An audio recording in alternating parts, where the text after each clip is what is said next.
the morning, when the smiles that I wear, smiles that I wear. When I meet you in the morning, meet you in the morning, in the city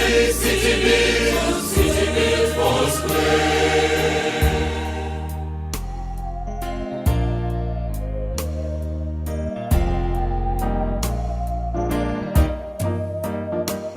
I'll meet you in the morning at the end of the way, on the streets of the city of gold, where we all can be together and be happy always, when the years and the ages shall roll. I'll meet you in the morning, meet you in the morning, in the how do you do? How do you do? And we sit down by the river, sit down by the river, and we rapture our bones and Jesus with you. You know me in the morning, when the smiles that I wear, smiles that I wear. When I meet you in the morning, meet you in the morning, in the city built for square. I'll meet you in the morning, meet you in the morning, with the how do you do? How do you do? And we sit down by the river, sit down by the river, and we rapture our bones and winter's with you. You know me in the morning, with the smiles that I wear, smiles that I wear. Meet you in the morning, meet you in the morning, in the city for square.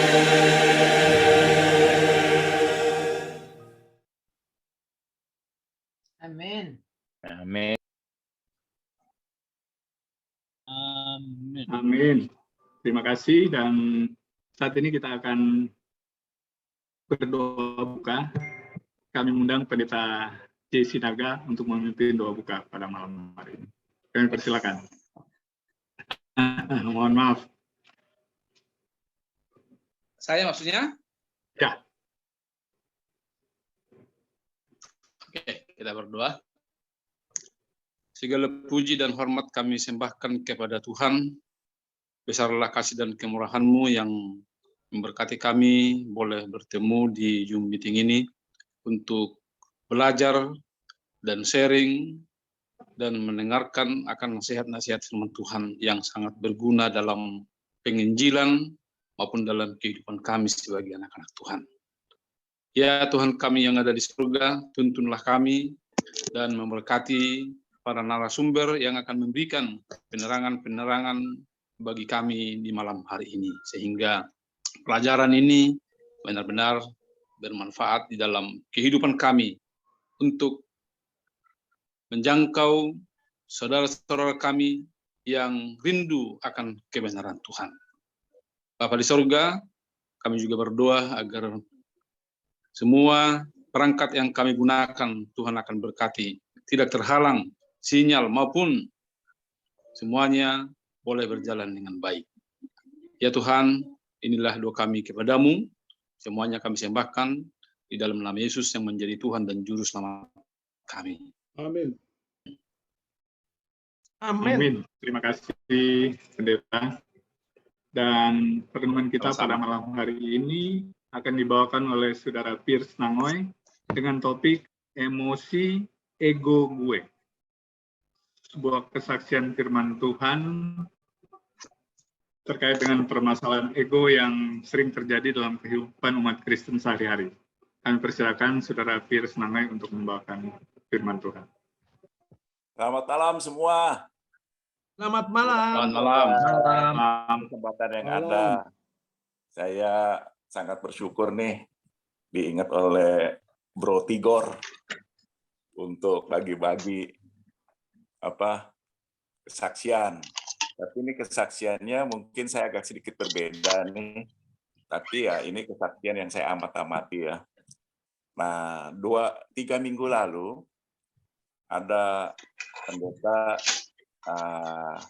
ikut dalam sekolah Sabat di gereja kami dan ambil waktu khotbah sampai sore lah, sampai PA. Nah, selagi di sekolah Sabat dia bicara masalah PP, masalah sekolah Sabat, dan kedengarannya kayak mengeluh gitu. Kenapa kok gereja Advent ini kecil-kecil aja gitu, nggak bangun yang besar. Terus juga nggak sempat besar, bentaran dia pecah lagi, jadi kecil-kecil lagi gitu. Kok nggak bisa bergabung gitu ya. Dan banyak sekali di acara-acara sekolah Sabat akhirnya jadi pada saling nggak nyaman gitu, saling ribut satu sama lain. Jadi semua mempertahankan kepintaran masing, kepandaian masing-masing.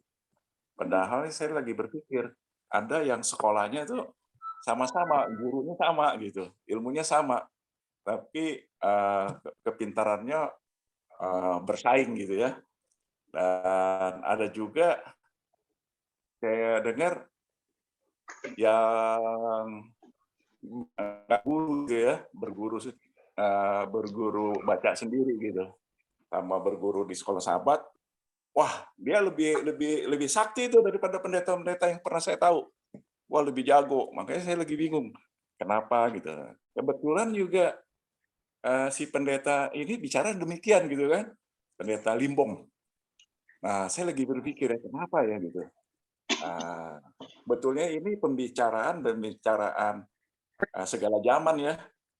Dan segala situasi kapan saja dan di mana saja gitu, pembicaraannya.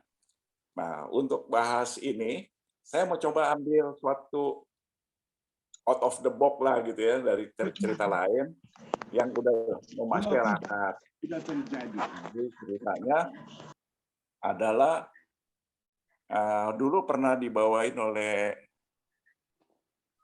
saudara kita Nofri ya, Nofri Langutan. Cuman saya coba bawakan lagi, mungkin dengan ilustrasi yang berbeda. Jadi ada seorang lagi bertugas, ya kita taruhlah namanya Tigor gitu ya. Yang kita gampang ingat, Tigor. Tigor ini lagi bertugas nih, dia lagi jaga-jaga, lagi di mana, muter-muter. Nah, dilihat ada di toko kain, toko pakaian, ada orang lagi marah-marah gitu, dan bunyi marah-marahnya mengancam-mengancam itu menurut dia 3 kali 8 itu 23. 3 kali 8 23. Nah, si Tigor datang lah. 3 kali 8 itu 24, udah nggak usah dibahas lagi. Nah, pembeli kain ini marah, ngapain lu, siapa lu? Jangan lu ikut-ikutan gitu. Nah, sambil nunjuk-nunjuk, sambil marah. Nah, ya Tigor bilang lah, ya bahwa 3 kali 8 itu 24. Nah, si pembeli kain itu marah luar biasa, dan dia bilang, ayo kita taruhan, yang bisa kasih pendapat itu adalah si guru nih, maha guru. Nah, kita taruhlah kalau di asrama kita namanya si Kepas gitu kan. Kepas, tanyalah ke Kepas.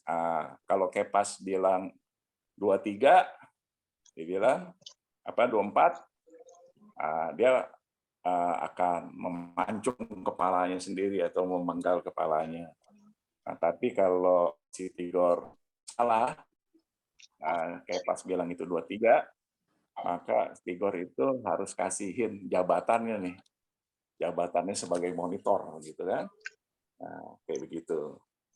Nah, datanglah mereka ke Kepas. Di Kepas diceritakan kan bahwa si penjual kain, pembeli kain bilang 3 kali 8 tuh 23, sedangkan si Tigor ngomong itu adalah 24. Nah, Kepas ketawa-ketawa, senyum-senyum gitu. Dan bilang bahwa adalah 23 yang benar gitu.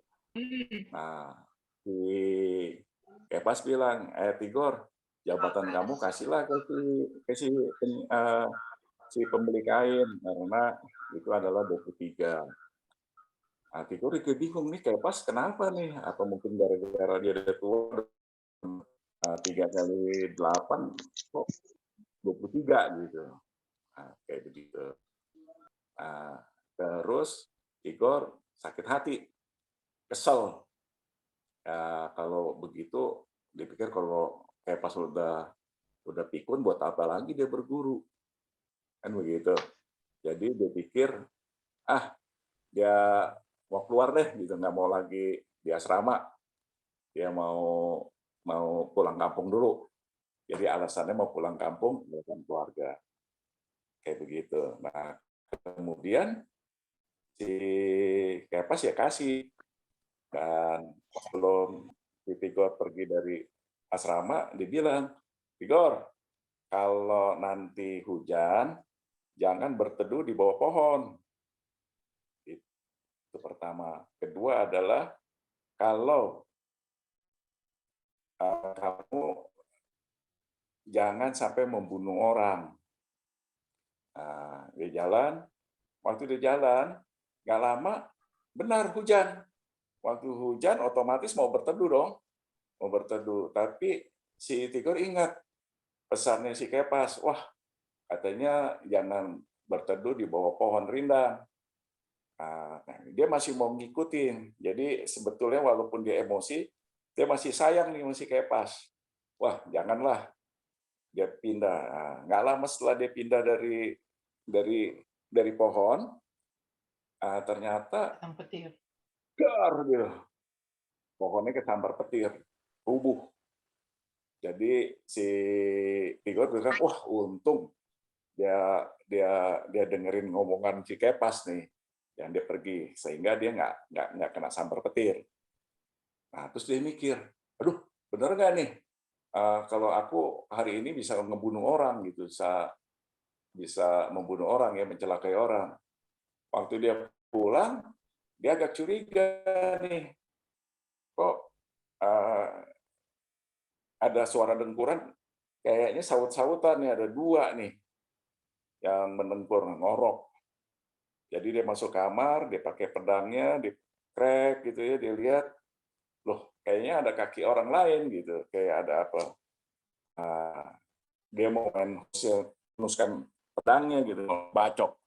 Tapi dia ingat kata si Kepas, jangan kamu membunuh. Nah, dia nyalain lilin, dia nyalain lampu, dia lihat, aduh, ternyata itu adalah ibu mertuanya gitu, lagi tidur juga di situ. Pantesan ngoroknya saut-sautan gitu kan, sama istrinya yang lagi tidur. Nah, dari situ. Jadi si Tigor pulanglah ke asrama besokannya, dia tanya, guru, Kepas kok tahu nih apa yang akan terjadi gitu, hal yang akan terjadi sebelumnya. Si Kepas bilang sebetulnya gampang, kan kamu bisa cek BMKG. Kalau zaman sekarang ya BMKG, kalau dulu dia bilang kan saat itu siang panas sekali, udah berapa hari panas, biasanya akan hujan gede, makanya dibilang jangan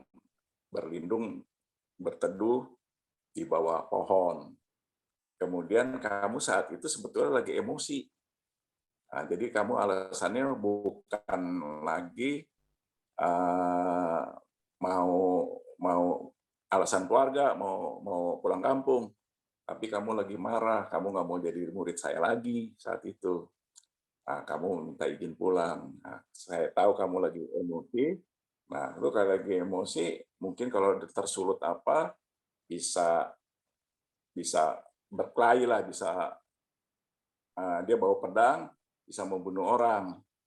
Jadi dia bilanglah jangan membunuh orang. Ternyata benar, gitu kan, bahwa itu adalah mertuanya. Jadi si Igor ini berpikir, wah, Kepas ini pintar sekali, Jadi dia udah deh, dia mengakui bahwa sikap pas itu bijaksana, berhikmat. Jadi dia berpikir untung aja gitu. Dan dia udah berpikir, si guru dia bilang, kita bisa aja bertarung nih, bertarung kemana aja dan kita menang. Tapi kita akan kehilangan, gitu. Kita akan kehilangan. Nah, mungkin ini brother Ucok nih yang lebih sakti nih, yang lebih tahu. Dan pendeta-pendeta, kalau kita bertarung, kita melawan argue sesama kawan di gereja, sepertinya kita menang, tapi sebetulnya kita lost, gitu.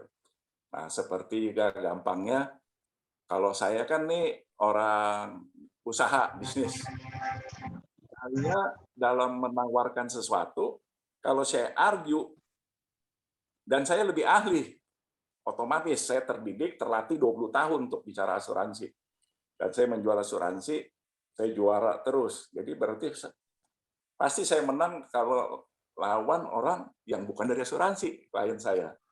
Nah, tapi itu nggak bagus gitu menurut saya.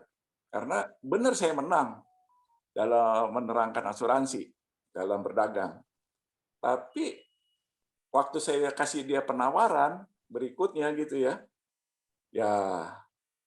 saya mungkin akan tahu. Jadi saudara-saudara, bapak-bapak ini semua, ibu-ibu akan tahu kira-kira gimana gitu. Apa saya bisa menang gitu kan? Kalau keadaan ego saya seperti itu. Kedua, kalau kita nih misalnya, nah banyak dari kawan-kawan kayak Palmer nih bekerja, ya. Nah kalau semua anak buah, dia jadi anak buah, dia argue nih, dia menang, tapi sebetulnya dia kalah. Karena apa? Karena nanti pada waktu penilaian bonus akhir tahun, nah dia akan tahu tuh akibatnya gitu ya. Palmer mungkin akan sangat mengerti ini. Oh, jadi penilaiannya ya bisa-bisa bonus nggak dapet gitu. Nah begitu juga istri sama suami. Istri marah-marah di rumah. Wah, sepertinya dia menang. Sepertinya dia menang. Wah, dia bisa marahin, puas. Tapi suami jadi nggak betah di rumah. Jadi nggak suka di rumah. Dia menang, ya, tapi sebetulnya dia kalah. Begitu juga suami. Wah, dia marah-marah, dia ego, bertengkar, harus menang sendiri. Nah, tapi dia gak kalah. Karena dia menikahi istrinya kan mau membahagiakan istrinya. Nah, kalau dia menang-menang terus atau dia egonya begitu, emosional, dia ego, ya bagaimana ya? Dia bisa membahagiakan istrinya gitu. Ya. Apalagi udah alkitabiah nih bahwa lebih baik tidur di sudut soto rumah daripada bersama istri yang suka bertengkar. Nah, itu kan repot. Nah, sama kayak gitu. Dan kita ini sama teman-teman juga gitu, argue. Nah, kita lihat lagi waktu kita di asrama, waktu kita di gereja, di sekolah sahabat, kayaknya kita jagoan banget nih. Wah, hafal semua. Rono buat. Tapi ya akhirnya repot juga gitu. Karena akhirnya ya kita kehilangan kawan gitu. Kita bisa kehilangan kawan. Nah, banyak sekali kita tugas dari PP nih. Waktu tugas dari PP membawa kawan. Ada aja yang iseng. Kayak saya pernah bawa temen ya, pegawai. Ada yang iseng. Kok pakai tanah panjang gitu. Jadi besokannya pegawai itu ngomong, kok Pak, saya ditegur Pak, katanya emang ke gereja nggak boleh pakai tanah panjang. Perempuan, oh saya bilang sih boleh-boleh aja. kenapa ada yang negur saya katanya, ada yang tanah panjang, harus pakai rok. Oh, itu sih biasa saya bilang. Yang negur lo mungkin kakinya jelek, budukan, gitu saya bilang. Jadi ya biasalah. Jadi dia ngomongnya kayak begitu. Nah, kayak begitulah gitu. Jadi agak susah gitu. Orang pakai rok, dia bilang harus pakai rok yang panjang. Nah, ditegur. Orang pakai celana panjang, besokannya ditegur lagi harus pakai rok. Nah, jadi agak repot ya, gimana kita bisa membawa jiwa gitu. Akhirnya anggota kita ya segitu lagi, ada yang masuk, ada yang keluar. Nah, kita dibilang banyak yang ngomong ada yang bertambah karena kelahiran atau karena pernikahan. Di pernikahan juga ada yang masuk separuh, ada yang keluar. Begitu juga yang advent ada yang masuk, ada yang keluar. Jadi jumlahnya akhirnya nggak signifikan pertambahannya. Nah, itulah yang saya amati gitu. Balik lagi ke cerita tadi ya. Kalau sampai tadi si Tigor ini sama si pembeli kain nih, kalau sampai si Tigor yang menang, kira-kira apa? Kalau si pedagang kain, si pembeli kain, dia benar-benar benturin kepalanya atau dia gorok kepalanya terus dia meninggal, apa si Tigor itu nggak nyesel seumur hidup? Wah, dia udah membunuh orang, ya kan?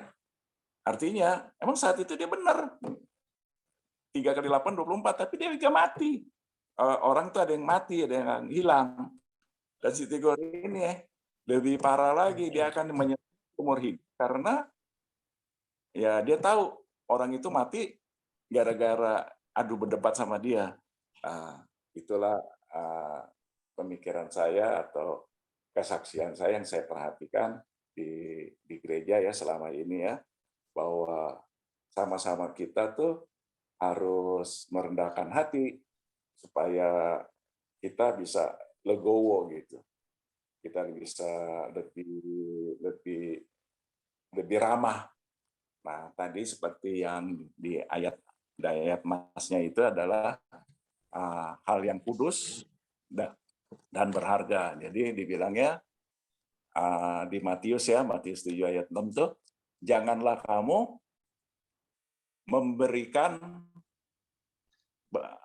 barang yang kudus kepada anjing, dan jangan kamu melempar mutiara kepada babi, karena mereka akan injak-injak. Akan diinjak-injak dan akan diinjak-injak sama kakinya, dan mungkin dia akan berbalik malah mengoyak kita, jadi dia menerkam kita.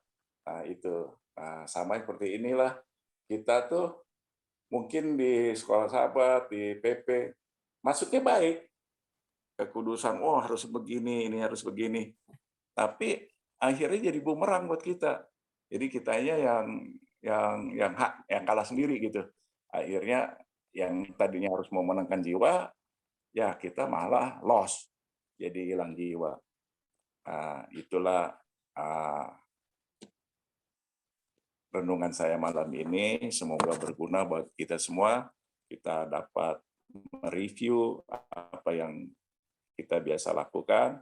Dan yang penting di sini adalah kita lihatlah dari kita itu, kita lihat dari tabiat Yesus. Begitu ya. Jadi barometernya adalah gampangnya tabiat Yesus saja. Mau menang, mau kalah, kayak bodo amat gitu. Yang penting kita happy, kita bisa berkawan dengan baik, dan dari situ kan sedikit-sedikit kita bisa terangkan akan lebih membantu daripada kita langsung serang, kita langsung bertahan gitu, seperti kita pintar. Ternyata loss, orangnya hilang, nggak balik-balik lagi, nggak datang-datang lagi, akhirnya hilang, nggak ada. Jadi sepertinya menang, tapi kita kalah. Nah, itulah begitu dulu malam ini. Semoga kita bisa ketemu lagi ya, ngobrol-ngobrol lagi, berkesan. Terima kasih, selamat malam. Amin. Terima kasih, Saudara Piers Nangoy. Saya coba baca di ada kutipan di medsos, yang menang kalau berselisih dengan pelanggan, walaupun kita menang, pelanggan tetap akan lari. Kalau berselisih dengan rekan lagi semangat bekerja dalam tim. Kalau berselisih dengan bos, walaupun menang, tidak ada lagi masa depan di tempat itu. Kalau berselisih dengan keluarga, walaupun kita menang, hubungan kekeluargaan akan renggang. Kalau berselisih dengan teman, walaupun kita menang, yang pasti kita akan kekurangan teman. Kalau berselisih dengan pasangan, walaupun kita menang, perasaan sayang pasti akan berkurang. Kalau berselisih dengan siapapun, walaupun kita menang, kita tetap kalah. Yang menang hanya ego diri sendiri, yang tinggi dan naik adalah emosi. Yang jatuh adalah citra dan jati diri kita sendiri. Tidak ada artinya kita menang dalam perselisihan. Itu kutipan yang saya dapat dari dusdusan.com. Mungkin ada yang mau merespons akan renungan saksian tadi, kami persilakan. Baik, terima kasih. Sedikit merespon saja. Kedengaran suara saya? Ya, silakan. Kedengaran? Jelas. Kedengaran jelas. Halo? Ya, halo, silakan Mbak, jelas. Ya. Jadi terima kasih atas tadi kesaksian sampaikan. Memang ini menjadi dilema di setiap lini kehidupan kita, khususnya di dalam gereja kita. Tetapi mungkin hanya satu saja mungkin yang mau saya sampaikan, bahwasanya di dalam setiap perkataan itu memang perlu yang namanya kerendahan hati. Ada tujuan baik, tetapi caranya yang salah. Sehingga tujuan baik itu tidak akan menjadi satu berkat ya bagi mereka yang mungkin pingin supaya mereka itu lebih baik. Seperti yang tadi sudah disaksikan. Ada satu nats Alkitab yang mungkin menjadi satu tolak ukur ya dalam kesaksian yang tadi sudah disampaikan. Amsal 25 ayat 11. Perkataan yang diucapkan tepat pada waktunya adalah seperti buah apel emas di pinggan perak. Ya, jadi memang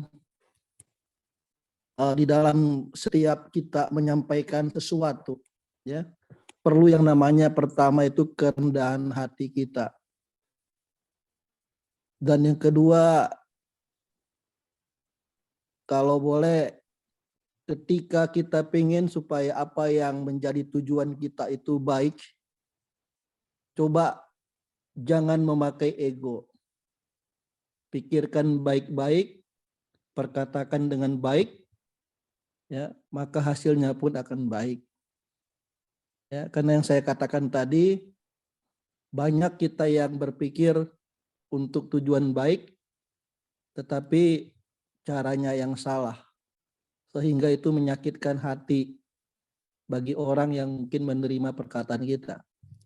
Saya mau saksikan di gereja kami di Subang ini, ya banyak yang terjadi seperti itu, ya. Kadang hanya cakap-cakap bermain-main, ya seperti bercanda-canda, akhirnya sakit hati. Kadang pas potluck, ya, ada yang bilang bahwasanya, wah ini terlalu asin, terlalu pedas segala macam, akhirnya yang bawa nanti potlucknya nggak bawa lagi, akhirnya nggak datang lagi. Jadi kadang-kadang memang salah satu penyebabnya itu di perkataan kita yang harus hati-hati sekali. Ya, ada orang yang bisa menerima candaan, ada orang yang bisa menerima teguran. Tetapi banyak juga orang yang tidak bisa menerima candaan, dan banyak juga orang yang tidak bisa menerima teguran. Intinya adalah bagaimana di dalam setiap lini kehidupan kita, bijak-bijaklah dalam perkataan kita, seperti apa tadi yang terdapat dalam buku Amsal pasal 25 ayat 11. Kiranya Tuhan memberkati kita semua. Amin. Terima kasih Pendeta Leri Simanjuntak. Masih ada kesempatan untuk saudara-saudara yang mau merespons. Persilakan.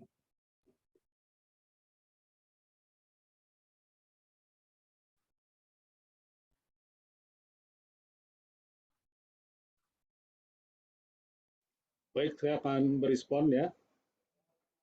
Ya, silakan. Dalam kehidupan sekarang ini ya, apalagi sering dalam kehidupan online ya, apalagi semasa pandemi COVID, kita banyak berinteraksi melalui WA. Jadi banyak yang lama, teman-teman lama berkumpul. Mula-mulanya ceria dan sangat bersemangat. Tapi ya itu rupanya dalam komunikasi melalui WA juga butuh kerendahan hati ya. Saya melihat banyak grup-grup menjadi sepi, menjadi kehilangan makna karena perselisihan dari hal-hal yang sepele. Akhirnya ada yang teman keluar, dimulai dengan percakapan sederhana. Kalau kita lihat historikalnya, wah, kok dari pembicaraan canda sedikit bisa pada berantem gitu ya. Jadi di dunia maya pun sama seperti di dunia nyata ya. Jadi memang perlu kerendahan hati. Kapan kita perlu diskusi, melayani perdebatan, atau kita tinggalkan. Jangan karena diskusi kita kehilangan teman. Jadi luar biasa ya, dampaknya saya rasakan sendiri, yang dari Amerika, yang dari Indonesia, yang dari Batak, Ambon, Jawa. Jadi terpecah, jadi ada pengelompokan. Akhirnya grup itu jadi sepi ya. Demikian juga kalau kita memposting firman Tuhan. Jangan terlalu kebanyakan, kadang-kadang terlalu produktif karena gampang sekali memforward berita-berita itu ya, renungan pagi, pena inspirasi. Jadi terlalu banyak, akhirnya grup itu enggak hidup ya, jadi nggak ada komunikasi, jadi kayak tempat sampah isinya firman Tuhan, sangat disayangkan ya. Jadi memang kita perlu rendah hati dan hati-hati juga menyampaikan berita ya. Jangan terlalu kebanyakan, jadi orang bosan juga. Itu saja, jadi kita bisa memenangkan sesuatu dengan kita melihat dari tingkah kita sendiri di dalam WA group ya. Terima kasih. Terima kasih, Brother Tigor. Mungkin masih ada satu orang lagi yang bisa memberikan respons. Tanggapan aja, tanggapan sebentar. Oh, silakan. Ini ilmunya tinggi nih, jadi udah bisa membaca gitu ya. Nah, itulah yang saya maksud. Kita bermaksud bagus gitu, kasih firman ke siapa.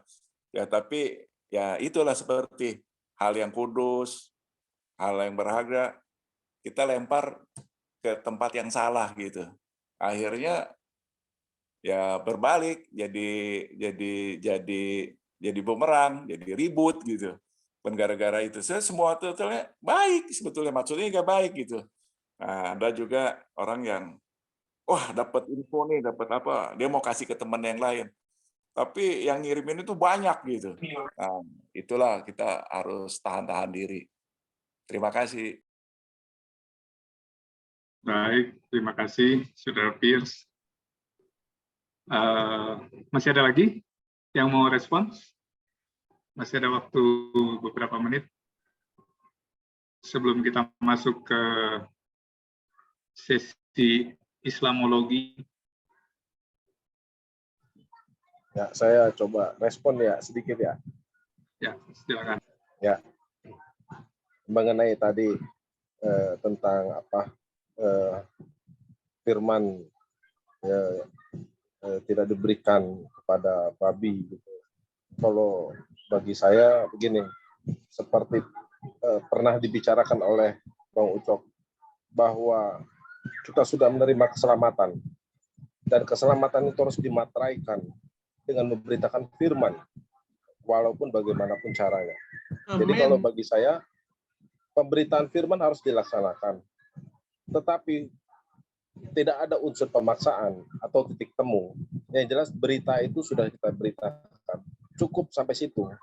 Bagi saya begini, besok saya akan mengucap syukur bahwa umur saya bertambah 1 tahun. Dan itu adalah salah satu anugerah terbesar bagi Tuhan.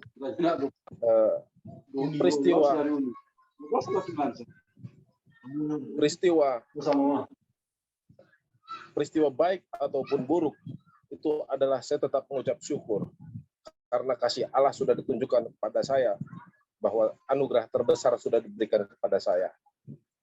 Itu saja, kasih Allah diberikan kepada semua orang, tetapi keselamatan belum tentu untuk semua orang. Amin. Terima kasih, itu aja, Bang. Amin. Terima kasih kepada saudara-saudara yang sudah merespons akan renungan kesaksian tadi. Dan saatnya kita akan masuk ke sesi berikutnya, yaitu sesi Islamologi.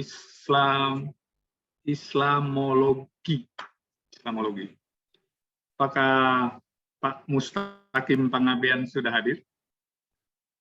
Karena berhalangan, jadi diganti sama Ustadz Ucok.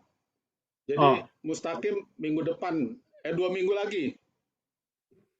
Oke, terima kasih. Kami persilakan Ustadz Ucok. Selamat malam teman-teman. Selamat malam. Kita kembali bersyukur kepada Tuhan. Malam ini boleh berjumpa lagi walaupun secara Zoom. Ya, terima kasih Brother Pierce yang sudah mendahului dengan satu pelajaran yang sangat indah, ya. Jadi kiranya kita boleh menampilkan pelajaran yang indah itu dalam hidup kita. Jadi ini karena dadakan, saya tadi baru pulang melayani di daerah Manggarai, ya, baru pulang dikabari karena berhalangan Brother Mustaqim, maka jadi saya. Jadi seperti biasa teman-teman, saya kasih tahu dulu ya, bahwa Selasa malam ini, acara RSM ini, Renungan Selasa Malam, ini itu intinya sebetulnya adalah renungan firman Tuhan untuk kita mengupgrade diri kita, ya, semakin dekat dengan Tuhan. Tapi ada permintaan teman-teman dari anggota Hawaii Brother and Sister ini, WA Group, untuk kita belajar tentang Islamologi.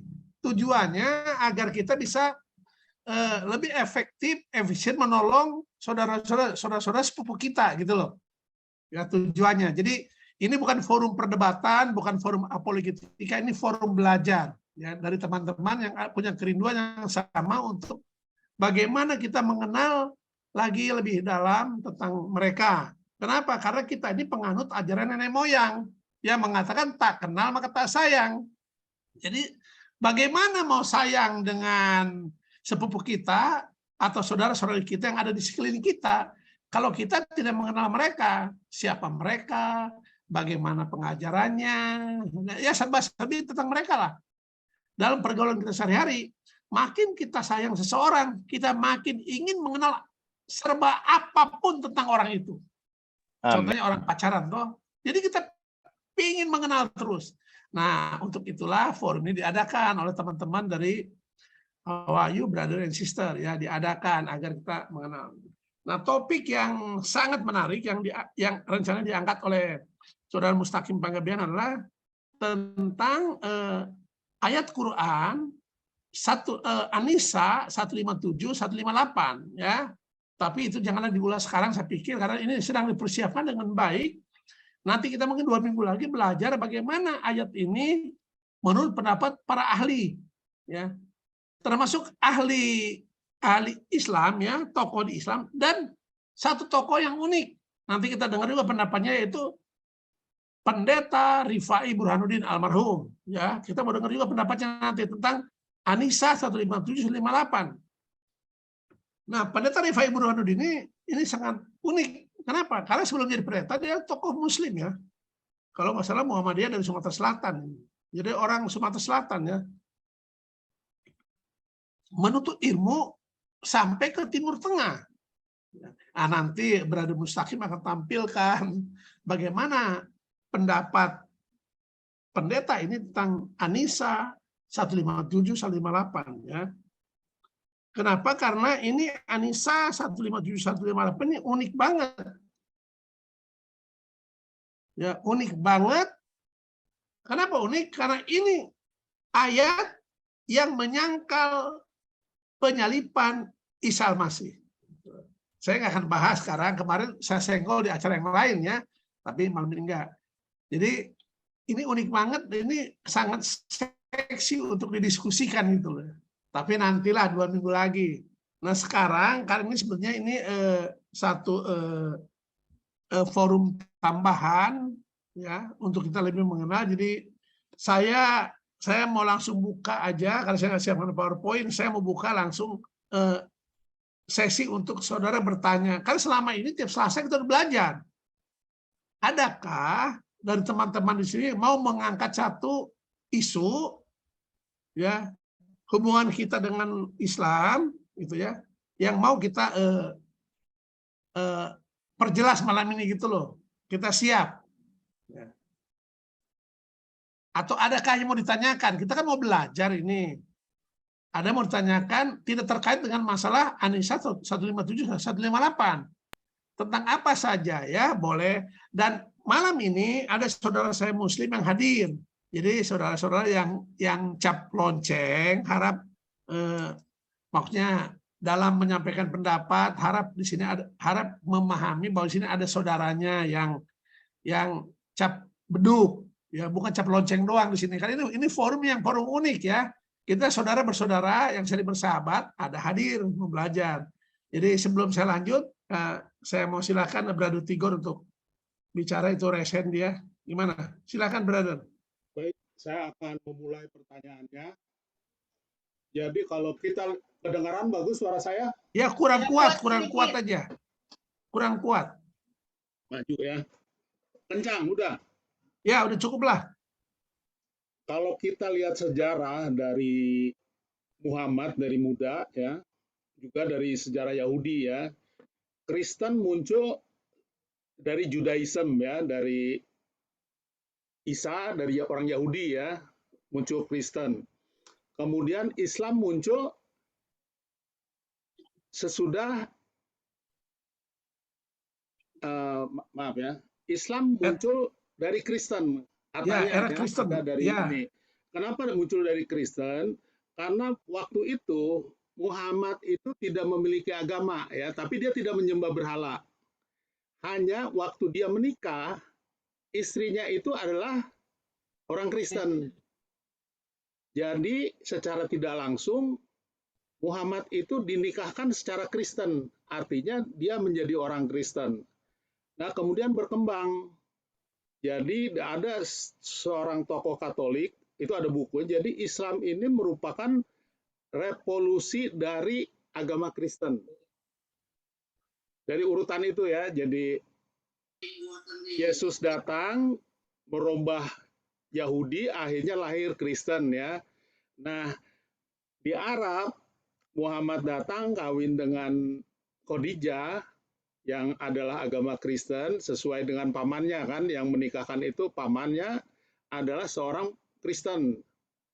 Noval ya. Jadi diasumsikan bahwa Muhammad itu Kristen. Nah, dari situlah berkembang, kemudian muncul Islam. Bagaimana menurut Ustadz Ucok? Ya, menurut sejarah demikian ya, karena gini, ada juga versi lain tentang ini, tapi ada versi yang saya tahu bahwa yang menikahkan Muhammad dan Khadijah itu adalah seorang pendeta Kristen, Waraka bin Naufal. Nah, kalau pendeta tentu menikahkan dengan cara apa? Ya cara Kristen. Dan kalau pendeta menikahkan berarti dua-duanya Kristen gitu loh. Tidak mungkin cuma salah satu Kristen. Dan kita lihat sejarah, Siti Khadijah ini adalah seorang konglomerat, saudagar besar. Nah, Muhammad ini adalah pegawainya, pegawai karyawannya Siti Khadijah. Ya, Muhammad ini saya pikir ada seorang yang cerdas, tampan, jujur, bukan sekedar pintar, bahkan saya pikir dia jenius ya. Nah, dan pintar berdagang juga. Nah, ini jatuh cinta lah bosnya ini, ya. Khadijah ini jatuh cinta. Dan ini kan bos Khadijah waktu itu seorang janda umur 40 tahun. Sementara Muhammad seorang pemuda umur 25 tahun. Tidak mungkin seorang konglomerat bos menikahi anak buahnya, si bos ikut anak buah. Tak mungkin. Pasti anak buahnya yang ikut bosnya gitu loh. Begitu Brother Tigor ya. Ini dari yang saya baca gitu. Nah, agama yang waktu itu ada di tanah Arab adalah agama pagan, Yahudi, Kristen, dan ada juga yang disebut Hanif, itu loh ya, nggak masuk Kristen, nggak masuk Yahudi, tapi dia menganut ajaran Ibrahim. Nah, ada orang mengatakan Muhammad Kristen sebelum ini, ya pada saat itu ya ada bilang juga dia Hanif. Ya, saya kurang pas di mana itu, begitu aja. Ya. Tapi mungkin kalau biar lebih ini mungkin teman-teman kalau ada isu-isu doktrin kekristenan yang disalah mengerti oleh saudara sepupu kita, nah kita mungkin boleh diskusikan. Contohnya misalnya ya hal-hal yang disalahpahami gitu loh. Jadi disalahpahami, makanya perlunya dialog, perlunya diskusi agar mengurangi kesalahpahaman ini. Dan kalau kita diskusi teman-teman, apalagi sampai berdebat, please ya, kita mesti rendah hati, mengeluarkan keyakinan kita, keyakinan yang ada dalam hati, dikeluarkan, ditaruh di tataran pikirani, ya, agar diskusinya enak, agar nggak debat kusir, agar nggak engkel-engkelan gitu loh. Jadi karena kalau keyakinan masih tetap di dalam hati, berupa keyakinan itu tak bisa didiskusikan. Apalagi diperdebatkan, tak bisa. Kenapa? Karena keyakinan tidak ada hubungan dengan benar atau salah. Kalau orang sudah yakin, ya udah yakin. Tidak ada urusan itu mau benar atau salah. Yakin aja udah. Ya. Nah, keyakinan makanya nggak bisa didiskusikan. Apalagi diperdebatkan. Malah ribut, malah berantem. Kita nggak boleh begitu. Sebagai orang yang sudah berpendidikan, nggak begitu. Jadi kalau kita mau diskusi, kita mesti rendah hati. Ya, keyakinan kita taruh di tataran pikiran agar bisa dianalisa ya ini di sini ya. Nanti outputnya kita bisa ambil kesimpulannya, oh begitu, saya mengerti, gitu loh. Misalnya gini, seorang Kristen menerangkan keilahian Yesus Kristus atau Isa Masih kepada orang Islam, ya. Terangkanlah sebisa-bisanya dengan menggunakan alat bantu referensi dari kitab suci. Dan boleh gunakan logika. Okay? Nanti pihak yang diterangkan, pihak sepupu, pihak Islam, mesti rendah hati juga. Menerima keterangan. Sampai dia berkesimpulan gini, oh begitu, sekarang saya mengerti. Kenapa orang Kristen menyapa Yesus Tuhan? Saya mengerti. Kan di pikiran nih. Tapi mohon maaf, saya tidak percaya. Ah, ini udah bicara keyakinan. Karena keyakinan saya di sini bahwa Yesus itu bukan Tuhan, itu loh. Ya, sebaliknya pihak Islam kalau menerangkan siapa Muhammad kepada pihak Kristen, ya terangkan dengan menggunakan referensi yang benar, ya. Nanti pihak Kristen mesti rendah hati mendengarkan. Nah, ujungnya yang Kristen setelah mendengar paparan pihak Muslim tentang Muhammad, yang Kristen ngomong gini, oh terima kasih brother, sekarang saya mengerti kenapa Muhammad disapa Nabi. Tapi mohon maaf, saya nggak percaya ya, gitu. Saya nggak terima, tapi saya mengerti. Ah udah selesai, ya. Itulah yang namanya di tataran diskusi, tataran dipikirani, nggak sampai hati, ya. Keyakinan di hati. Seseorang berubah keyakinannya kalau orang itu ada kerendahan hati. Ada kerendahan hati, menerima informasi yang ada di otak ini, yang pikiran ini. Sehingga turun ke hati. Itu loh. Jadi makanya kita pun di forum seperti ini, kita harus rendah hati, menyampaikan pendapat, ya di tataran pikiran ini. Jangan langsung merasa keyakinannya, imannya disenggol, diserang. Enggak. Ya. Kita nggak sentuh keyakinan orang lain. Kalau keyakinannya ditaruh di dalam hati. Tapi kalau keyakinannya ditaruh di pikiran ini, nah kita mau diskusi gitu loh. Kan terbuka dong. Macam saya nih, saya ditanya teman-teman, Pak Panggabean, you percaya nggak Muhammad Nabi? Saya ditanya. Maaf Pak, gimana? Muhammad Nabi? Maaf ya, teman-teman saya Muslim itu mau enaknya saja. Tidak pernah dakwah ke saya siapa Muhammad. Tiba-tiba nanya, Papa Ngaben percaya nggak Muhammad Nabi? Ya dakwahin dulu dong saya. Ya, jadi pihak musuh mesti berdakwah ke saya, buktikan Muhammad Nabi, Quran itu firman Tuhan. Nah, saya akan mendengarkan dengan rendah hati. Tentu akan ada diskusi, tapi di tataran pikiran nih. Ya. Nanti ujungnya saya akan berkata, oh begitu. Saya mengerti kenapa you menyapa Muhammad Nabi. Tapi mohon maaf Mas, saya tak percaya dia Nabi. Ya nggak, selesai urusan gitu loh. Demikian juga pihak Kristen waktu menerangkan ketuhanan Yesus. Nah, sedikit sekali orang yang mampu diskusi ya dengan rendah hati mengeluarkan keyakinannya ditaruh di pikiran nih. Saya dimasukkan ke puluhan WA grup perdebatan Islam Kristen dan saya keluar semua. Kenapa? Nggak ada guna. Saya perhatikan sebentar, ternyata hanya caci maki. Kenapa? Karena yang diperbincangkan keyakinannya. Lah, ngapain keyakinan didiskusikan di WA grup? Nggak ada manfaat. Tapi kalau mau rendah hati, ya diskusi di tataran pikirannya, itu menarik. Begitu maksud saya. Nah, di forum seperti ini juga yang disediakan oleh WA grup How Are You Brother and Sister, jadi kita bisa belajar bersama, ya. Terutama yang Nasrani bisa mempelajari tentang Islamologi agar bisa menyampaikan berita Injil dengan efektif, efisien, ya. Tapi jangan GR yang Nasrani ya, menyampaikan kabar Injil, menginjil bukan mengkristenkan orang yang bukan Kristen. Itu kebablasan namanya. Menginjil itu menyampaikan kabar Injil Sang Yesus Kristus itu, kabar baik dari Bapa di surga bahwa Allah di surga telah mengerjakan karya keselamatan bagi manusia yang berdosa ini. Itulah kabar baik. Dengan cara apa? Dengan cara apa? Dengan cara nuzulnya, turunnya Sang Firman Allah ke dunia, menghampakan diri menjadi manusia agar manusia yang asalnya firman Allah ini ya dapat memangku jabatan kurban. Sebagai penggenapan dari semua ibadah kurban yang ada di dunia, dari mulai Adam berdosa sampai puncaknya nanti Isa masih mati tersalib. Nah, inilah yang disangkal oleh An-Nisa 157. Ya, Quran surat An-Nisa disangkal. Nah, nanti 2 minggu lagi kita bahas tuntas. Ya, namanya disangkal. Padahal penyaliban Isa Masih adalah puncak penggenapan dari seluruh nubuatan para nabi tentang keselamatan dari Tuhan, bahwa Tuhan berkenan memikul beban dosa. Tuhan berkenan membayar harga penebusan.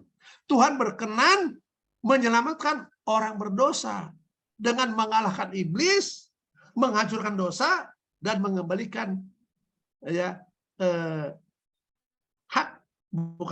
mengembalikan keadaan manusia yang harusnya binasa kekal menjadi berhak lagi hidup kekal. Begitu ya Injil itu. Jadi ini disampaikan, bukan agama Kristennya. Nggak ada urus sama agama Kristen. Agama nggak usah kita campurin, agama masing-masing. Maka saya di mana-mana mau ngomong, bicara saya. Jangan ikut agama. Agama apa aja jangan ikut. Karena ikut agama bisa benar, bisa salah. Ya. Tapi ikutlah firman Tuhan. Ikut firman Tuhan pasti benar. Seperti nggak ada yang setuju dengan saya. Ada yang bilang amin kayak itu atau jempol gitu. Amin. Iya kan? Amin. Maka terima kasih. Maka Mas Tommy Pontoh di sini pernah bertanya, saking dia senangnya bergaul dengan Mas Muhammad Sahal, seorang Muslim, dia ingin lebih akrab lagi.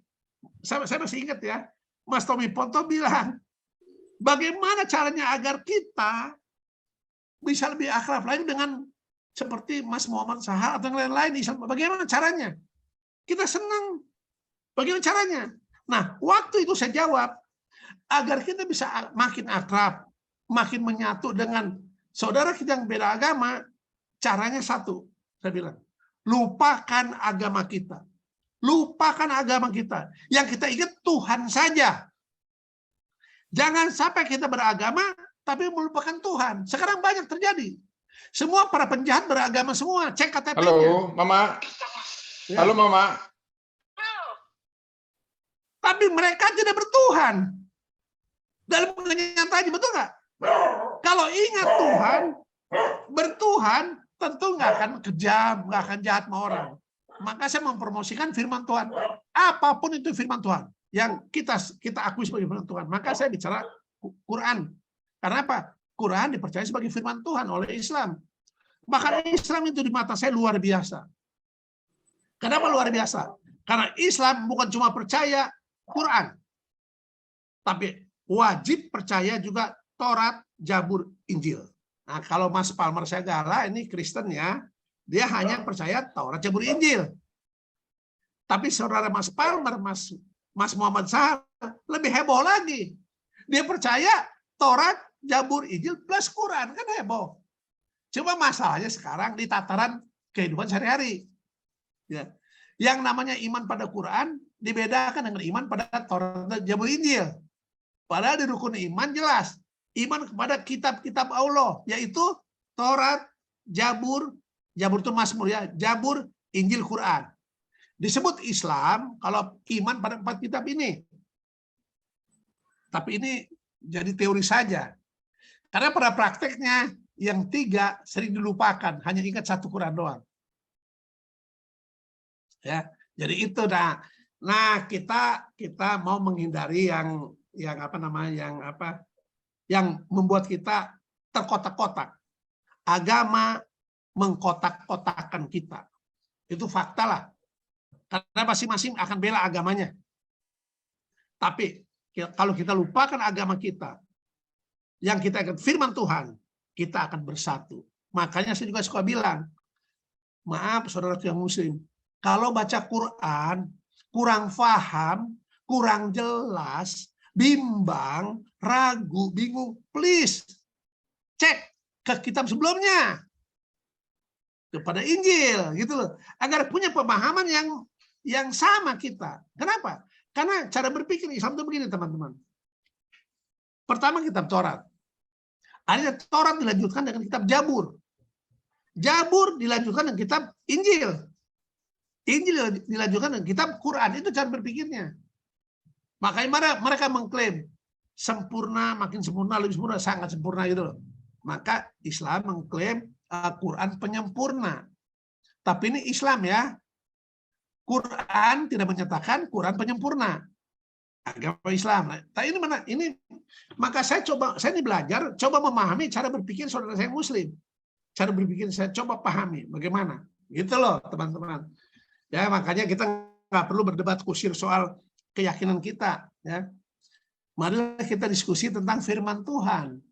Oke, saya sudah merendahkan diri saya ya di hadapan saudara sepupu saya dengan oke lah, yuk anggap Quran firman Tuhan, oke saya ikut. Nah, maka saya bertanya, nah di Quran ada begini, bagaimana maknanya? Gitu loh, di Quran ada begini. Nah, begitu teman-teman. Ini saya akan ngomong terus karena apa?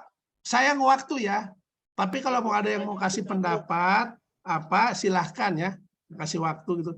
Tadi maaf itu sebelum Mas Tommy Ponto ada itu yang ada Mas TBN. Siapa ya Mas TBN tadi? Resen. Kayaknya udah nggak ada ya. Mas Simon Runto ada Mas TBN tadi? Iya, Resen. sepertinya sudah nggak ada. Sudah keluar. Oh, saya itu Pak Uco. Siapa? Riki Tambunan. Mas Riki Tambunan tuh. Tolong itu makanya jangan pakai singkatan. Ya, Pak Uco. Kalau boleh buka kamera lah. Kalau mau kasih komentar buka kamera biar teman-teman melihat. Terus sebut nama dari mana gitu loh. Dari kota Wajahnya mana. hancur Pak Uco. Itu boleh? Pendeta saya itu, pendeta Jesse Naga. Oh iya. Nah, yuk boleh buka kamera nggak biar yang lain walaupun cuma sebentar biar yang lain melihat wajahnya. Terima kasih. Ya, apa? Mau bicara apa? Silakan. Pak Uco, saya kan sering dialog sama teman-teman satu kerjaan. Nah, saya tidak menyampaikan bahwasanya Isa Al-Masih itu adalah Tuhan. Tapi lebih tepatnya saya sampaikan kepada mereka, Isa Al-Masih itu adalah Ilahinas. Gimana tanggapannya Pak Uco? Apakah lebih baguskah kita sampaikan kepada mereka ilahinas manusia ilahi kah? Ini menarik ya, pertanyaan menarik ya, teman-teman. Ini penelusuran saya juga ya, saya baca-baca juga ya. Quran itu terdiri dari 114 surat. Ya. Surat yang pertama namanya Al-Fatihah. Dan saudara tahu surat yang terakhir namanya An-Nas. Nah, surat yang pertama bagi saya ini adalah sebuah doa yang indah. Yang intinya bertanya, tunjukilah kami jalan yang lurus. Itu masalah apa bahasa Arab itu ihdina sirotol mustaqim ya gitu ya. Itu Al-Fatihah ya. Nah, kalau yang sudah khatam baca Quran, cek ya. Itu surat pertama. Quran surat pertama. Nah, jawabannya menariknya ada di Quran surat yang terakhir. Surat yang pertama bertanya, surat yang terakhir jawabannya. Ini saya cek ya, saya baca ya. Nih, surat yang terakhir adalah surat yang ke-114. Yaitu surat An-Nas. An-Nas ini bunyinya begini, teman-teman. Ya, kalau saya baca Al-Fatihah dulu, biar mungkin ada yang nggak semua tahu orang Al-Fatihah ya. Saya bacakan Al-Fatihah dulu, saya buka Al-Fatihah dulu ini. Nih, Al-Fatihah ya. Saya baca Indonesianya aja ya. Dengan menyebut nama Allah yang Maha Pengasih, Maha Pemurah lagi Maha Penyayang. Segala puji bagi Allah, Tuhan semesta alam, Maha Pemurah lagi Maha Penyayang, yang menguasai hari pembalasan. Nah, ayat 5, hanya kepada Engkaulah kami menyembah dan hanya kepada Engkaulah kami mohon pertolongan. Ayat 6, tunjukilah kami jalan yang lurus. Tunjukilah, kan bertanya. Ini doa yang bertanya. Nah, dijawab di ayat 14. Katakanlah, aku berlindung kepada Tuhan manusia. Ya. Ayat kedua, Raja manusia. Ayat yang ketiga, sembahan manusia. Ini bahasa Arabnya ilahinas. Sembahan manusia. Dari kejahatan setan yang biasa bersembunyi. Ini tafsir saya, maksudnya pemahaman saya. Surat pertama bertanya, surat terakhir menjawab. Jadi gitu brother Tambunan ya. Jadi ilahinas ini siapa? Isa Al-Masih. Immanuel. Isa Al-Masih. Satu-satunya manusia di alam semesta yang memiliki dua sifat. Sifat ilahi dan sifat An-Nas, sifat manusia. Jadi Yesuslah ilahinas. Begitu loh. Jadi jawaban dari jalan yang lurus adalah ilahinas. Nah, kalau dirangkai lagi menarik. Ya. Di An-Zukhruf ayat 61 atau di Injil yang mengatakan Yesus berkata, akulah jalan, kebenaran dan hidup dan seterusnya gitu loh. Jadi Yesus itu jalan yang lurus. Begitu Mas Tambunan ya. Ya Pak Ucok. Siap. Ya, makasih. Silahkan itu dicek dulu. Ada di chatting ada ya. Pertanyaan dari Brother Jotilin. Ya, teman kita dari Sabah ini ya. Salam, silahkan dibaca. Ya. Banyak statement dari saudara kita Muslim mengatakan Alkitab kita dikopi dari agama lain. Malah ada juga yang mencacinya, juga mencacinya. Ya. Namun lebih 70% kandungan Al-Quran terdapat dalam Alkitab, yang mana Kristen wujud 600 tahun lebih dahulu dari Islam. Bagaimanakah kita menerangkan hal ini secara rendah hati? Oke, ya pertama gini dulu ya, sebelum kita berinteraksi sama Muslim, ya, mau menginjilkan mereka, ada 3 tahapan dilalui. Jangan ujuk-ujuk, jangan tiba-tiba, jangan suddenly. Apa sih? Jangan tiba-tiba. Jadi ada 3 tahapan. Pertama, kenali. Kenalilah siapa saudaramu yang akan engkau injili. Kenali. Yang kedua, berkati. Ya. Jadilah penolong kepadanya. Hidupkanlah Injil dalam hidupmu. Jadi sebelum Injil omong-omong, Injil lakukan dulu. Yang ketiga baru injili. Nah, Injil ini inilah dia. Ya. Jadi kalau ada Muslim bertanya, dan kita udah di step ketiga, ya kita menginjil. Tapi kalau masih belum, tidak perlu juga dijawab mungkin. Kita berkawan dulu aja, jangan tergesa-gesa. Ya. Itu pertanyaan bagus. Ini pertanyaan bagus. Tapi nanti kita jawab ya, saya belum siap. Itu nggak apa-apa. Karena apa? Tujuan kita bukan berbalas pantun. Tanya, jawab, bukan. Tujuan kita ada satu hubungan yang baik agar kita bisa menyampaikan kabar Injil dengan leluasa, dengan baik itu loh. Jadi jangan langsung terpancing untuk debat kusir. Nah, soal ini pertanyaan ini, ya kalau dibilang kitab suci kita itu kopi dari agama lain, ya terserah dia lah. Faktanya sebetulnya sejatinya Kristen bukan agama. Yesus Kristus tidak membuat agama apapun, termasuk agama Kristen, tidak membuat agama. Tuhan, ini perhatikan, Tuhan tidak bikin agama apapun. Menurut Alkitab ya. Tuhan itu apa? Memberi dirinya untuk keselamatan manusia. Bukan agama.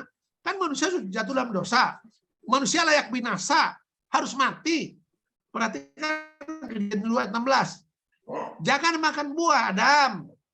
Pada hari kau memakannya, pastilah kau mati. Itu harus terjadi. Gitu. Tapi Tuhan Ar-Rahman Ar-Rahim. Maka Tuhan berikhtiar. Bagaimana agar si Adam dan bangsa manusia ini tidak binasa, tidak menjadi milik setan seterusnya. Tapi kembali kepada Sang Penciptanya. Maka Sang Pencipta menebus ciptanya itu. Wah, itulah ceritanya ya. Itulah karya keselamatan. Itulah firman jadi manusia. Begitu ya. Jadi Tuhan nggak bikin agama, tapi apa? Memberikan dirinya untuk manusia agar manusia selamat. Jadi apa yang mau dikopi? Ajaran kekristenan beda banget dengan ajaran non-Kristen. Ya, ajaran kekristenan jelas-jelas ya, salvation by faith. Keselamatan lewat iman. Keselamatan itu kasih karunia. Grace, kasih karunia, bukan hasil usaha. Sementara agama dunia, keselamatannya lewat usaha, salvation by works. Jadi apa? Dengan usaha, buat amal sebanyak-banyaknya, berbuat yang baik sebanyak-banyaknya agar selamat. Jadi nggak ada kopi mengkopi. Nah, soal isi kandungan Quran 70%, berapa persen itu Alkitab ya? Bisa saja iya, bisa enggak. Tapi logikanya bisa aja. Karena apa? Karena Quran belakangan. Ya. Tapi yang saya dapati, hakikat dari Taurat Zabur Injil justru tidak ada di Quran hakikatnya. Jadi esensinya itu nggak ada, esensi utamanya justru nggak ada. Ya, mungkin ceritanya banyak yang ada cerita-cerita, tapi jeroannya yang paling inti nggak. Apa itu? Yaitu keselamatan lewat firman yang jadi manusia itu nggak ada. Ya kalau cari-cari mungkin ada, tapi secara umum itu nggak ada. Makanya di ayat An-Nisa 157-158 menolak kematian Yesus. Padahal kematian Yesus itu adalah harga yang Tuhan bayar sebagai harga penebusan. Ya, itu justru ini disangkal di Quran itu. Begitu teman-teman ya. Jadi gimana Pak Jotelin, udah puas ya? Atau ada yang mau direspon dari jawaban Pak Ucok? Ya mungkin tidak puas, tidak apa-apa. Ada dua yang resen, yang itu Pak Tommy Ponto dan ya Mas Tommy Ponto dulu ya, Mas Tommy Ponto ya, baru Mas Mika ya. Selamat malam semuanya, terutama Brother Ucok dan Brother Pierce yang tadi bicara. Saya sebetulnya hanya ingin memanfaatkan waktu saja supaya jangan sampai sia-sia. Jadi saya ini tipe orang yang suka mengumpulkan data. Jadi segala macam data saya cari. Nah, timbul pertanyaan saya waktu saya coba mempelajari Islamologi, bahwa saudara kita dari Cap Beduk dan saudara dari Cap Lonceng, dua-dua ajarannya berasal dari nenek moyangnya yang namanya Nabi Ibrahim. Lalu ajaran itu turun-temurun. Tetapi timbul pertanyaan saya, kok ada Ka'bah ya di Mekah? Bagaimana jalan cerita? Saya coba cari. Saya nih senang searching di internet dan lain-lain.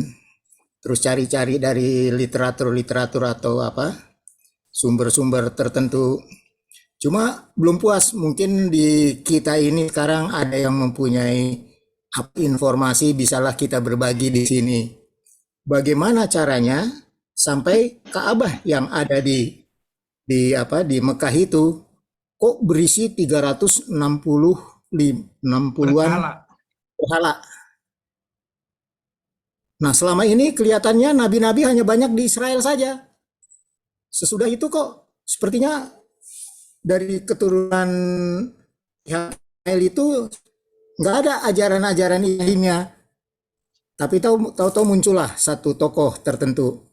Nah, lepas dari masalah yang lain-lain, cuma yang saya penasaran satu saja, kok tahu-tahu jadi banyak banget berhalanya 360 nggak tanggung-tanggung dikumpulin. Ya adalah belakangan ini isu mengatakan bahwa masih ada sebetulnya disisain satu, tapi saya nggak mau pusing itu. Nah, mungkin di antara kita ada yang bisa berbagi cerita lah sedikit supaya.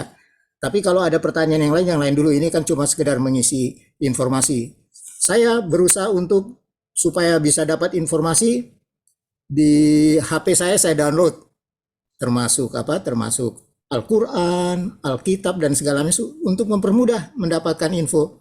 Jadi kita nggak perlu bingung apa sih tertulis, kita buka saja melalui HP. Jadi kita bisa mudah mencari sesuatu hal atau informasi. Itu saja, brother. Terima kasih. Terima kasih. Ada respon dari Brother Ju. Terima kasih jawabannya sangat berharga, penjelasan Bapak Ucok. Dan ada statement lagi dari Pak Muhammad Sahal. Kalau untuk ayat demikian yang surah An-Nisa tersebut, itu untuk kalangan Yahudi, Pak. Jadi nggak ada sangkut paut sama kekristenan. Oh, makasih Mas Muhammad Sahal ya, saya hargai jawabannya. Memang itu tentang orang Yahudi yang disangkal oleh pihak Islam atau Muhammad di sini bahwa Isa Masih nggak mati. Tapi dampak dari ayat itu kena ke kekristenan. Karena apa? Ayat tersebut menyangkal penyaliban Yesus gitu loh. Memang dialognya antara orang Yahudi itu orang berselisih tentang kematian Yesus. Tapi dampak berita dari ayat tersebut nyenggol nyangkut ke kekristenan. Kenapa? Karena justru itu termasuk intisari kekristenan, bahwa Isa Masih mati tersalib itu. Yang disangka. Iya, itu. Demikian ya. Oke, terima kasih. Terima kasih. Sama ini lagi, Pak. Nah, apakah misi penyelamatan Nabi Isa yang dimaksud sama bapak-bapak ini dimengerti oleh kalangan Yahudi kala itu, Pak? Kan banyak nubuatannya tuh. Ya. Jadi oke, makasih. Saya gini masalahnya ya. Taurat, Jabur, kita para nabi atau disebut perjanjian lama, ya isinya satu yang utama, tentang sang penyelamat yang akan datang, Mesias yang akan datang ya. Isi Injil isinya Mesias yang sudah datang dan sudah pergi dan akan datang lagi. Oke. Nah, pemahaman orang Yahudi seharusnya benar tentang Mesias yang akan datang, tentang misi penyelamatan dari Tuhan ini harusnya, karena orang Yahudi ini yang memiliki informasi tentang nubuatannya lengkap dari Tuhan, ya. Maka sebagian besar bagian dari kitab suci adalah kitab nubuatan. Nubuatan apa? Nubuatan yang merujuk kepada datangnya Isa Al-Masih. Itu masalahnya. Nah, tapi ketika Isa Al-Masih ini datang, sebenarnya ketika firman Allah ini nujul ke dunia menjadi manusia lewat perawan Maria, orang Yahudi malah nggak. Buktinya apa? Yang nyambut bayi Yesus di Bethlehem siapa? Mas Palmer. Yang nyambut bayi Yesus di Bethlehem siapa? Apa? Turunan Sarah atau turunan Timur? Bani Timur. Bani Timur, Mas Sahal. Bani Timur itu maksudnya bukan keturunan Ibrahim dari bininya Sarah, Tapi keturunan Ibrahim dari bini yang lain, bini Ketura dan bini Hagar. Padahal mereka tidak punya nubuatan yang lengkap. Mereka mengandalkan ilmu perbintangan. Jadi orang Yahudi seharusnya. Nah, dicurigai ini bisa terulang kembali waktu kedatangan yang kedua kali. Ketika Isa masih datang kedua kali, yang nyambut bukan orang Kristen. Bukan cap lonceng yang nyambut, tapi cap beduk. Gitu. Itu. Ini ada nubuatannya. Namun Pak, kemarin Gimana? kan yang Pak Johnson Sitorus bilang ya, kalau nggak salah itu semua terjadi pada saat manusia mengalami tidur lah ya, kalau orang Kristen bilang. Tidur. Dan trompet sangkakala tertiup. Otomatis semua binasa tuh Pak. Dan nah terus tuh bagaimana penyambutan terjadi pada saat semua manusia itu mengalami tidur. Nah, ketika Isa masih datang, kata Alkitab ya, semua mata akan memandang. Ya, jadi nggak ada yang lagi tidur pun akan terbangun. Itu sudah dibuat, akan semua mata akan memandang. Ya. Nah, kedatangan Isa masih kedua kali. Nah, bagi yang percaya, ya mereka yang masih hidup nggak akan mati, Mas Sahal. Jadi ketika Isa masih datang kedua kali, kan dunia seperti sekarang nih, ada yang mati, ada yang hidup. Nah, yang hidup tidak akan mati kalau dia orang percaya. Orang yang menerima jasa penebusan Kristus itu nggak akan mati. Dia akan berubah sekejap. Tuhan ubah menjadi tubuh yang baka. Dari tubuh yang fana menjadi tubuh yang baka. Ya. Nah, orang mati yang ketika hidupnya sudah percaya pada pengorbanan Yesus akan bangkit. Ya. Akan bangkit dan akan bersama-sama ke angkasa. Isa Masih menurut Injil tidak akan menjejakkan kakinya di bumi saat kedatangan yang kedua. Kenapa? Bumi masih najis, tak akan sanggup menerima kekudusan Isa Masih atau Allah. Jadi Isa Masih hanya di angkasa. Umat tebusan yang sudah bangkit, yang masih hidup diubahkan akan bersama-sama menyongsong Isa Masih di angkasa sana itu, Mas. Jadi nggak binasa. Yang binasa itu, yang tertidur itu nanti adalah orang-orang yang jahat. Jahat dalam pengertian tidak menerima jasa pengorbanan Yesus, menolak jasa penebusan. Jadi gitu Mas Sahal. Mungkin Nah, saya kelirunya di ini kali Pak. Trompet sangkakalanya itu. Ya. Jadi kan kalau kami di Muslim kan Pak, konteks dari trompet sangkakala itu kan itu final dari segala finalnya lah kalau endingnya dunia gitu. Betul Mas, menuju ke situ lagi. Sangkakala Allah berbunyi. Iya betul. Beda kali. Beda, sangkakalanya betul Mas. Jadi akan ada sangkakala berbunyi, maka konteksnya semua yang benar akan bangun, yang tidak benar tetap baring-baring dikubur. Gitu, nggak bangun Mas. Jadi hanya ya kecuali yang menyiksa Yesus itu ada kebangkitan istimewa dia tuh yang tapi secara umum ketika Yesus meniup sangkakala kedatangan yang kedua, tidak semua bangun. Yang bangun yang orang yang sudah menerima jasa penebusan, ya, karena dosanya sudah dimusnahkan itu loh. Jadi dia layak. Nah, oke. Nah, kalau yang menolak jasa penebusan berarti dosanya masih ada. Nah, dia nggak bangun, tetap baring-baring dikubur. Bangunnya kapan? Nah, ketika Isa Masih itu di angkasa, ya, terus umat tebusan ke angkasa menyongsong Mas, terus kami ke surga Mas, ke surga, selama 1000 tahun di surga. Habis 1000 tahun di surga, baru Isa Masih datang lagi ketiga kali ke dunia. Nah, itulah dia penghakiman terakhir. Nanti diselesaikan semua. Itu umat tebusan tuh. Nah, demikianlah seterusnya. Ya, kira-kira begitulah itu. Singkatnya, Mas. Mungkin jadi, kalau Mas referensinya perlu berusaha lihat di 1 Tesalonika 4 sama di buku Wahyu. Cuma itu saja. Coba baca aja, Mas. Mas Tommy baca coba. Kalau you pegang Alkitab, you baca aja. Coba. Saya lagi nggak pegang juga. Jadi ada yang share ini Pak Timi Londong. Ya. 1 Tesalonika 4 ayat 16 sampai 18. Sebab pada waktu tanda diberi, yaitu pada waktu penghulu malaikat berseru dan sangkakala Allah berbunyi, maka Tuhan sendiri akan turun dari surga dan mereka yang mati dalam Kristus akan lebih dahulu bangkit. Amin. Sesudah itu kita yang hidup yang masih tinggal akan diangkat bersama-sama dengan mereka dalam awan menyongsong Tuhan di angkasa. Amin. Demikianlah kita akan selama-lamanya bersama dengan Tuhan. Karena itu hiburkanlah seorang akan yang lain dengan perkataan-perkataan ini. Amin. Ya, itulah ya. Berbeda apa ya?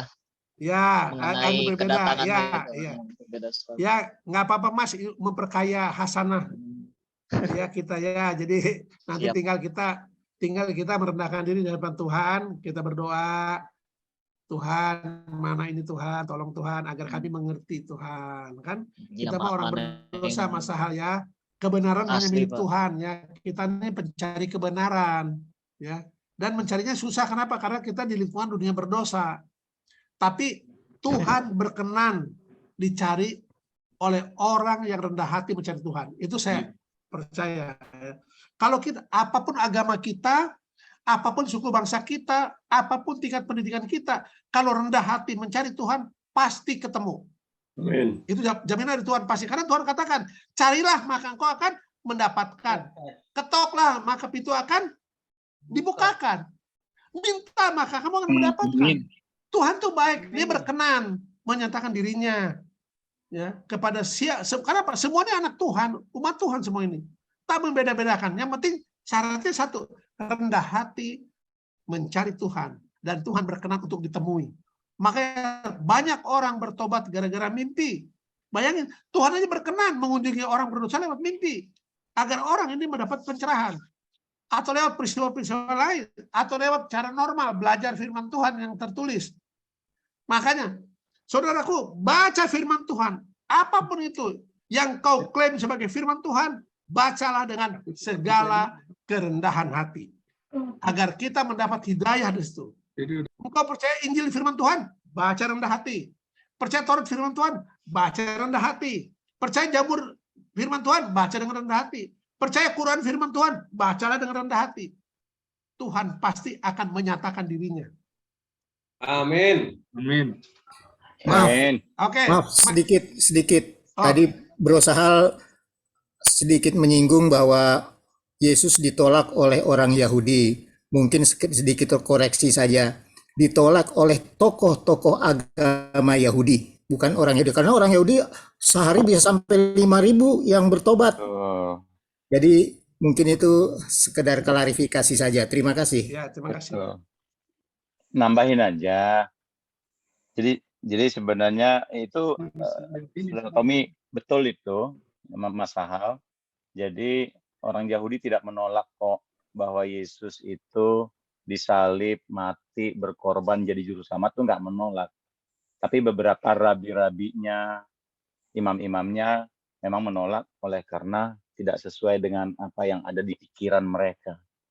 Yang di pikiran mereka, bukan yang di Alkitab. Karena di Alkitab tuh mereka tahu kok di Alkitab itu. Yesaya 53 itu udah cerita tentang Yesus yang akan datang itu bagaimana. Tetapi mereka oleh karena kekerasan hatinya, Yesus sudah mengatakan bukan oleh orang yang bijak yang akan memahami, tetapi orang-orang yang kecil, yang sederhana. Itu yang 5.000 orang, 3.000 orang bertobat itu mengikut Yesus. Tetapi ada beberapa ratus orang tidak gitu. Tapi karena mereka berkuasa, ya seolah-olah mereka Yahudi itu menolak, tapi tidak demikian faktanya. Nah, sedikit aja tambahan. Sayang sekali kita tidak bahas 157, 158 ya. Tetapi kebetulan ini mengenai kedatangan Yesus, nanti juga disinggung tadi, 159 itu sangat terkait. Jadi 157 kita tidak bahas, 158 kita tidak bahas, walaupun singgung sedikit. Tetapi Anisa 159 itu perlu juga karena terkait dengan keimanan terhadap Yesus. Dan hanya Mas Palmer boleh bacalah. Ahlul kitab ya itu harus beriman kepada Isa sebelum mereka mati. Itu Quran, itu menjelaskan keharusan untuk percaya kepada Isa Al-Masih itu sebelum kematian mereka. Itu ayat 159. Saya baca ya. Artinya apa? Mas Palmer, Ya. saya baca ya. Anisa Iya. 159. Tidak ada seorang pun dari ahli kitab itu teman-teman bahasa Quran untuk Yahudi dan Nasrani ya. Saya ulangi. Anisa 159. Tidak ada seorang pun dari ahli kitab kecuali akan beriman kepada Isa sebelum kematiannya. Ya, sebelum kematiannya. Dan di hari kiamat nanti Isa itu akan menjadi saksi terhadap mereka. Bayangkan kalau Isa Al-Masih itu yang terkemuka di dunia dan di akhirat itu yang akan menjadi saksi, yang akan menjadi hakim, terus kita tidak ada beriman kepadanya sebelum kita mati. Kita tidak akan dibangkitkan pada saat dia datang nanti. Nanti setelah 1000 tahun di surga barulah dibangkitkan, tetapi untuk dibakar di api neraka. Bayangkan. Jadi ayat ini sendiri 159 sendiri sebenarnya sadar atau tidak sadar, itu mengaminkan, membenarkan bahwa harus beriman kepada Isa Al-Masih sebelum mati. Karena dia nanti, dialah yang akan membangkitkan. Dan dia punya kuasa untuk itu. Karena dia punya divinity power untuk melakukan, membangkitkan orang mati. Nggak ada yang lain yang bisa. Dia yang bisa. Itu aja Mas Sahal. Dan dia bukan hanya, ya memang sih ada penjelasan mengenai dia bunuh babi, gitu, matakan salib, tapi kan itu kan tidak baik biblical, gitu loh. Itu hanya mungkin ditulis oleh penulis Al-Quran atau hadits ya. Tetapi secara alkitabiahnya itu tidak disebutkan seperti itu. Hal kecil lah kalau belum babi mah. Atau matahin salib gitu loh. Kalau kayak huru-hara akhir zaman lah Pak. Kan makin kesini kan kelihatan. Iya, Amin. betul. Nah, itu Kelihatan ya kan. tanda-tanda kiamat ya. Betul. Betul. Dan itu sudah dinubuatkan. Alkitab banyak bicara mengenai kejadian-kejadian itu. Justru untuk Anda bisa melihat, untuk kita ya, bisa melihat apa-apa peristiwa-peristiwa yang akan terjadi sebelum kedatangan Mesias itu, Yesus itu kedua kali. Itu banyak sekali. Saya punya dan bahkan selama 4 bulan ke depan, kami setiap Rabu malam itu bahas mengenai peristiwa-peristiwa akhir zaman. Ada bukunya. Apa saja. Dan sangat sinkron dengan apa yang sudah sedang dan akan terjadi. Amin. Mas Palmer, kalau Ya. boleh saya usul, you hadiahkanlah buku yang you bilang tadi, peristiwa-peristiwa zaman kepada Mas Sahal. Punya 2. Tolonglah Mas Sahal kasih alamatnya ke jadi Ya, biar bukunya WA dikirim aja. gitu loh. Biar WA dibaca-baca. Ini Dan tolong itu, langsung. Karena gini Mas ya. Palmer, Mas Sahal ini sahabat saya. Jadi saya Sahabat saya juga dong. Kita kan sudah ngobrol-ngobrol. Makanya. Oke. Ya. Oke, bersedia ya Mas Palmer ya? Siap. Mengirim satu ya bukunya. Jadi untuk meneruskan apa yang Mas Sahal tadi sampaikan, bahwa pada akhir zaman dan sudah sedang dan akan terus terjadi hingga pada kedatangannya. Dan ini baru kecelakaan, bukan kecelakaan ya, musibah kecil. Bayangkan, kecil loh. Kecil artinya masih ada yang jauh lebih besar lagi nanti akan terjadi, yang melibatkan seluruh dunia ini. Belum terjadi, tapi akan terjadi. Persis pada saat kedatangannya. Namun, sebelum ke sana, ya tentu kita harus siap. Terutama dari hal keimanan. Keimanan kepada siapa? Kepada dia yang akan datang itu. Isa Al-Masih itu. Yesus Kristus itu. Wahyu 14 ayat 12. Berbahagialah. Yang penting adalah kita beriman dan melakukan perintah-perintahnya. Itu aja Mas Sahal. Bukan karena apa-apa, bukan karena kaya raya harus banyak nyumbang atau amal ibadah kita. Terima kasih. Bukan. Itulah tambahan sedikit menguatkan sih. Terima kasih. Amin. Boleh tambahkan sedikit? Tadi Mas Mika itu udah dari tadi udah pegel tangannya tuh Mas Mika. Ya, kita kasih Boleh tambahkan kesempatan dulu. sedikit? Ya, silakan. Di Matius 28 kan dibilang ilmu pengetahuan akan bertambah-tambah. Coba lihat sekarang, kita bisa Zoom, bisa lihat semua saudara-saudara kita seluruh dunia. Amin. Dulu tidak pernah kita bisa bayangkan itu. Amin. Jadi kayak sekarang Zoom ini sudah bukti pengetahuan bertambah-tambah. Lagu Sion ada itu Ibu Pemi. Iya, betul. Bangsa amarah itu Iya. tandanya. Amarah, Yesus bangsa amarah datang sudah ada itu di segera. Rusia sudah marah dia. Pengetahuan bertambah-tambah. Yesus mau datang segera. Jadi, menurut saya, kita bisa bayangkan, kita bisa lihat, seluruh dunia bisa lihat, nanti Yesus datang. Sedang sekarang kita bisa lihat teman-teman kita di balik dunia ini. Iya. Saya nggak perlu ke Jerman untuk ketemu Ya, betul. Femi. Saya lihat saya lihat Ibu Ellen di Amerika, saya lihat dari Bekasi, Ibu Ellen. Saya di Bekasi, Ibu Ellen saya lihat di Amerika. Dulu waktu saya masih Bang Ucok SMA, nggak harus ke saya tidak Bang Ucok bayangkan. nggak harus ke Tiga Raksa tapi bisa berkomunikasi ya Bang. Ya. Sama Tante Femi bisa bicara. Benar sekali. Jadi berlomba-lombalah sekarang mendekat kepada Yesus. Amin. Amin. Terima kasih Bu Femi. Mas Sahal, Amin. Mas Sahal, saya akan kirim link ke buku peristiwa-peristiwa zaman, nggak apa-apa kok. Yang namanya juga udah Oh, bisa ada secara itunya, link. apa namanya? Ada linknya. Ada linknya di internet gitu ya. Iya. Oh. Ada banyak sekali buku-buku yang Kirim Bang Palmer. Oke. Mau. Oke. Saya kirim ke Lai Ucok aja, nanti Lai Ucok terserah kirim ke siapa aja ya yang punya adresnya ya, WA-nya. Oke. Ya. Oke, terima kasih atas respon-respon yang diberikan. Sekarang kita berikan kesempatan kepada Pendeta Mika Tambunan. Tadi Bukan pendeta itu, bukan. Oh, berada Mika Tambunan. Itu. Biasa. Yesus yang setia. Silakan. Siapa tahu calon pendeta. Anaknya aja kan Bang Tommy. Dia mau anaknya yang pendeta. Dia udah ketuaan kalau dia. Silakan. Anaknya. Ya, jadi gini. Mika Tambunan. Ya, saya bersyukur sekali bisa di sini ya. Begini, Bang Ucok, saya tidak paham tentang Islamologi, tapi ya seperti Pak Ponto tadi, saya mengumpulkan data. Jadi begini, tadi saya bukan geram sebenarnya, gemes sama kata-kata bahwa Islam adalah penyempurna. Jadi maksud saya begini, kalau dilihat dari Islamologi, kata penyempurna, hukum mana yang disempurnakan? Dari mulai Taurat, Injil, Taurat, Zabur, dan Injil, hukum yang disempurnakan. Terus juga, itu pertanyaan pertama saya, kalau dari sudut pandang Islamologi. Terus yang kedua, itu orang tuanya Muhammad namanya kan yang berarti hamba Allah. Terus waktu itu Islam belum lahir.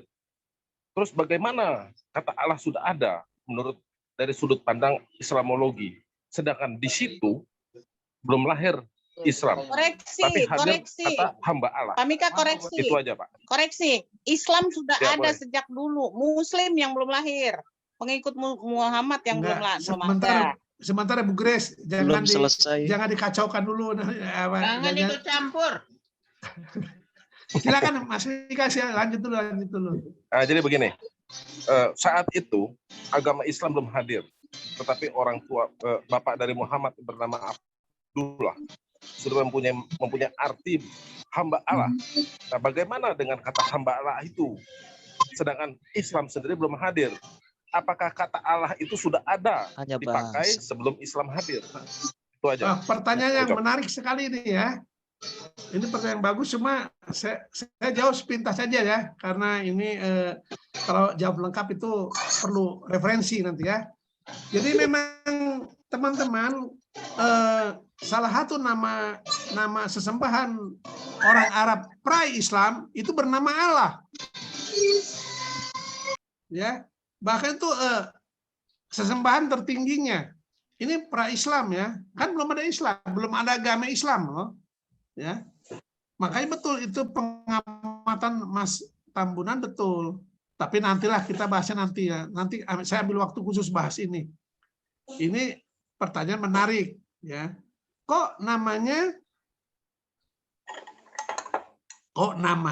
Abdullah? Terus kalau sekarang orang Islam memakai nama Abdullah, berarti kan memang hamba Allah. Hamba Allah yang dikenal nama Islam. Tapi zamannya Abdullahnya bapaknya Muhammad, kan belum ada agama Islam. Itu kan pertanyaan Mas Pika kan? Jadi bagaimana nih? Nah, keterangan sementara aja ini memang sudah ada nama Allah, salah satu nama dewa orang Arab. Makanya ada aliran Kristen sekarang ini yang melarang menggunakan kata Allah. Karena kata Allah adalah nama dewa orang Arab pra-Islam. Ya. Ada Kristen yang melarang menggunakan kata Allah. Tapi bagi kita yang Kristen, Allah ini bukan nama dewa, bukan nama Tuhan. Allah ini sebutan yang berasal dari kata al-ilah, artinya sesembahan. Bahasa Ibrani-nya itu Elohim, Eloh, gitu. Jadi gitu Mas Mika, nanti ini kita dalami lagi ya untuk forum tersendiri. Memang ini pertanyaan menggelitik dan menarik ya. Kok Abdullah? Nah, berarti siapa nih Allah ini kan? Oknum yang sudah ada sebelum Islam ada sebagai agama. Gitu Mas Mika. Baik. Iya betul Bang. Betul, Bang. Terus ya mengenai hukum yang disempurnakan Bang. Hukum yang disempurnakan. Hukum mana yang disempurnakan dari sudut pandang Islamologi? Itu saya pikir klaim dari tokoh-tokoh Islam ya. Bukan dari Quran. Karena gini, saya dapati, ya saudara juga bisa mendapati, ada ajaran agama Kristen yang tak sesuai dengan kitab suci, Taurat, Zabur, Injil. Dan di Islam juga begitu, ada ajaran Islam yang tak cocok dengan Quran. Jadi lain kata Islam, lain kata Quran, lain kata Kristen, lain kata Injil. Makanya kita mah semangatnya kembali ke basic, kembali ke firman Tuhan. Lupakan agama kita. Nggak usah diresoki oleh agama, nggak usah dikotakan oleh agama. Kita kembali ke firman Tuhan, gitu loh. Kalau saya, jadi dulu sudah diterangkan sama Pak Tigor itu ya, di Al-Maidah ayat 3. Itu Mas Tigor udah resen, silakan Mas Tigor.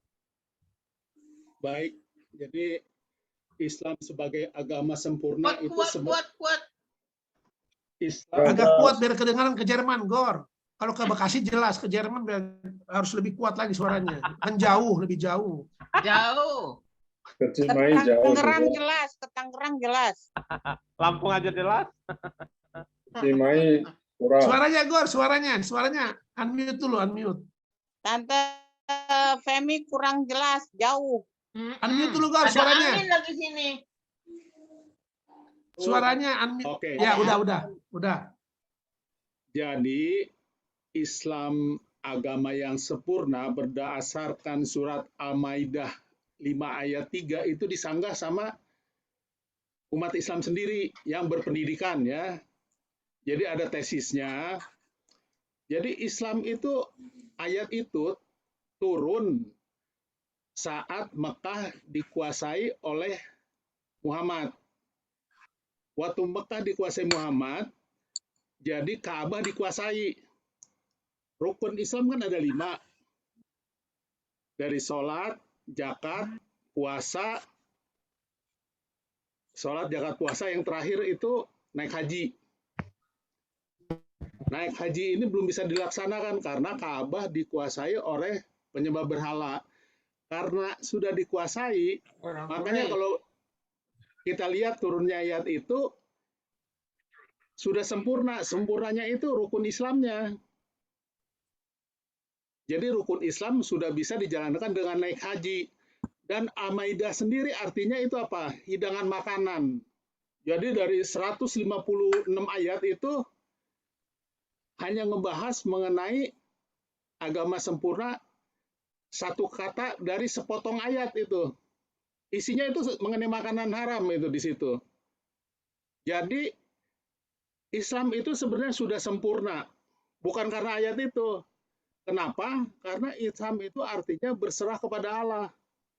Jadi berserah pada Allah itulah yang sempurna. Bukan QS 5 ayat 3. Jadi QS 5 ayat 3 itu sempurna terkait dengan naik haji. Jadi itu jadinya. Terima kasih. Ada sedikit ini, tapi mungkin referensinya beda ya. Ayat juga menunjukkan sih bahwa kalau 9 ayat 30 berapa ya? 9 ayat 29 ayat 30 31 juga. Pada saat ada peperangan, pada saat ada perlawanan kepada pasukan Muhammad ya, Nabi Muhammad dan pasukannya. Kemudian ancaman itu adalah kalau kamu tidak Islam, kalau kamu tidak menyerah gitu ya. Jadi pengertian berserah itu surrender, submission itu benar berserah kepada Allah. Itu kita bisa maklumin ya. Kita berserah kepada Allah itu bisa jadi karena apa? Submission atau surrender. Tetapi ketika disebutkan kalau kamu tidak Islam, itu berarti kalau kamu tidak menyerah. Ini dalam peperangan. Kalau kamu tidak menyerah, tetapi kemudian dan diberikan tafsir, kalau kamu tidak menyerah kepada Islam. Nah, jadi padahal Islam itu sendiri artinya menyerah. Ya kan? Ini kita bisa paham nggak maksudnya? Nah, tapi kemudian bahwa itu digunakan menjadi arti etimologi Islam itu sebagai berserah, apalagi kepada Allah, ya mungkin harus bisa dijelaskan secara etimologinya bahwa itu maksudnya demikian gitu ya. Tetapi yang ada adalah Islam terus menyerah kepada Allah seperti yang Lai Tigor sampaikan tadi. Jadi kita bisa diskusi tentang hal ini mengenai asal usul atau etimologi kata Islam sendiri. Nah, kemudian kenapa itu muncul pada zaman Nabi Muhammad? Ya karena memang ada peristiwa-peristiwa tersebut seperti itu.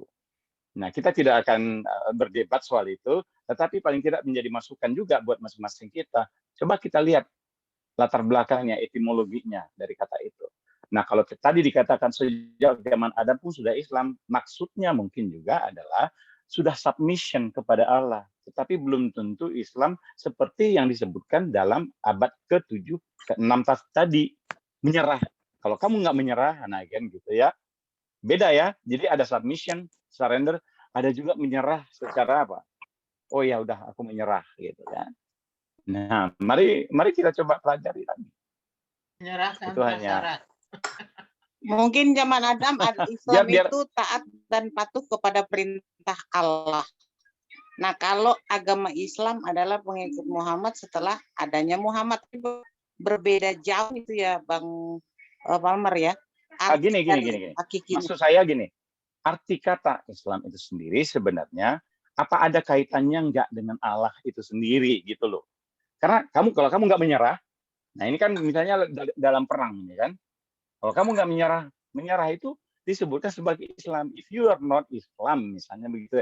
Kalau saya campur bahasa Inggrisnya gitu. Atau if you are not surrender. Nah bahasa Arabnya itu surrender itu Islam. Gitu loh. Iya, kalau kamu tidak menyerah. Nah, bahwa ada dikaitkan dengan Allah di sana. Nah, itu kan sehingga itu menjadi kata yang pas sebagai agama Islam. Tapi itu kan baru muncul kemudian. Tetapi asal-usul etimologi kata Islam itu sendiri sebenarnya adalah menyerah gitu. Kalau bahasa Inggrisnya surrender. Nah, beda dengan submission itu menyerah sebagai saya berserah diri kepada Tuhan. Nah, itu agak beda lah. Nah, coba nanti dicari. Saya nggak tahu bahasa Arab, tapi Islam itu artinya menyerah itu ada. Nanti coba digali aja. Supaya kita mungkin, saya tidak langsung bisa menerima gitu aja. Tapi seperti Tommy bilang tadi, kita harus cari referensinya, etimologinya, maksudnya. Ya, maksudnya itu apa sebenarnya gitu. Bahwa itu menjadi agama. Kemudian setelah zaman Nabi, ya udah fine-fine saja, nggak ada masalah. Kalau mereka menyebutkan itu. Karena kita juga Kristen baru muncul pada abad pertama kan. Kata Kristen. Tetapi kita sudah ada secara pengikut Kristus. Bahkan maksud saya, sebelum ada Kristen, kata Kristen, pengikut Kristus sudah ada. Itulah yang diuber-uber Rasul Paulus kan, pengikut Kristus. Bahwa kemudian itu jadi kata Kristen, yang etimologinya adalah pengikut Kristus, ya fine-fine aja. Maka pertama. Gitu. Baik, terima kasih Pak Amar. Sekarang sudah jam 8:59. Masih ada lagi yang mau bertanya atau merespons akan statement-statement yang sudah diberikan? Kami masih berikan kesempatan. Saya. Jadi gini Bang Ucok.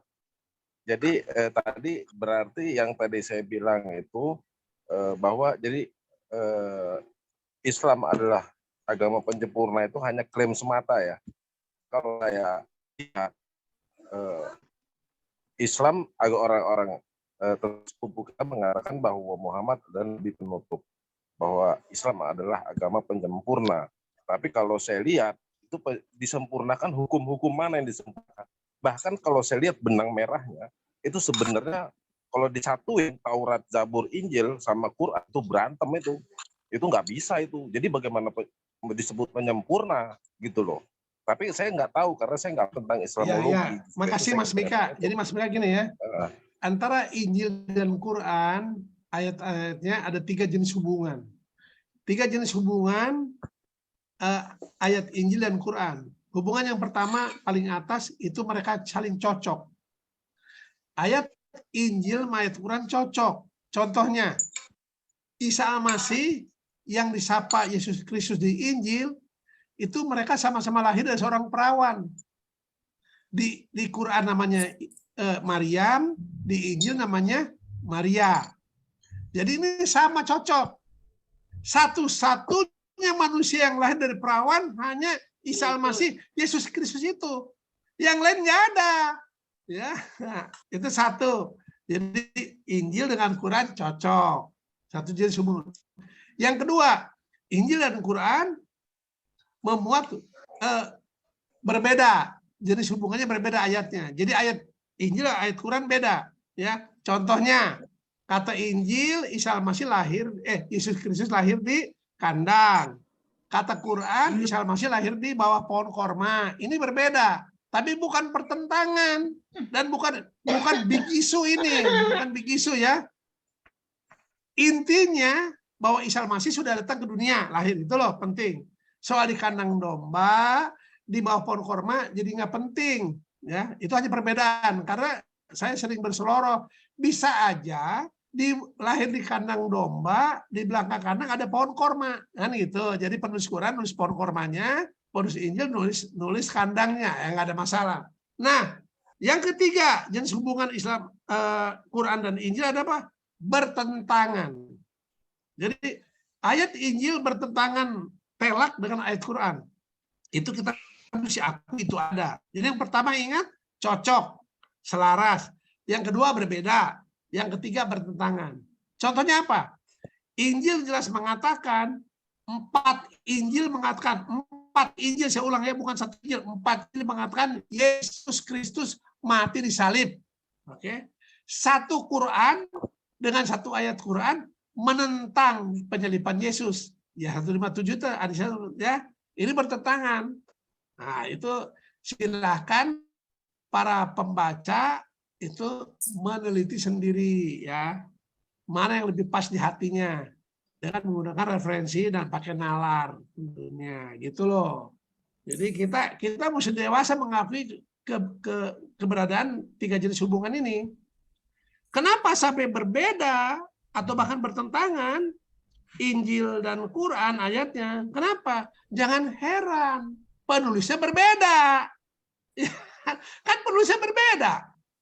Masa waktu penulisan berbeda. Ya. Kalau bicara tentang Isa Al-Masih, tentu secara nalar yang paling bisa kita mengerti mungkin tulisan Injil. Kenapa? Penulis Injil adalah saksi mata. Orang Yahudi, Yesus orang Yahudi, penulis Injil orang Yahudi, bahkan saksi mata, bahkan temannya Yesus.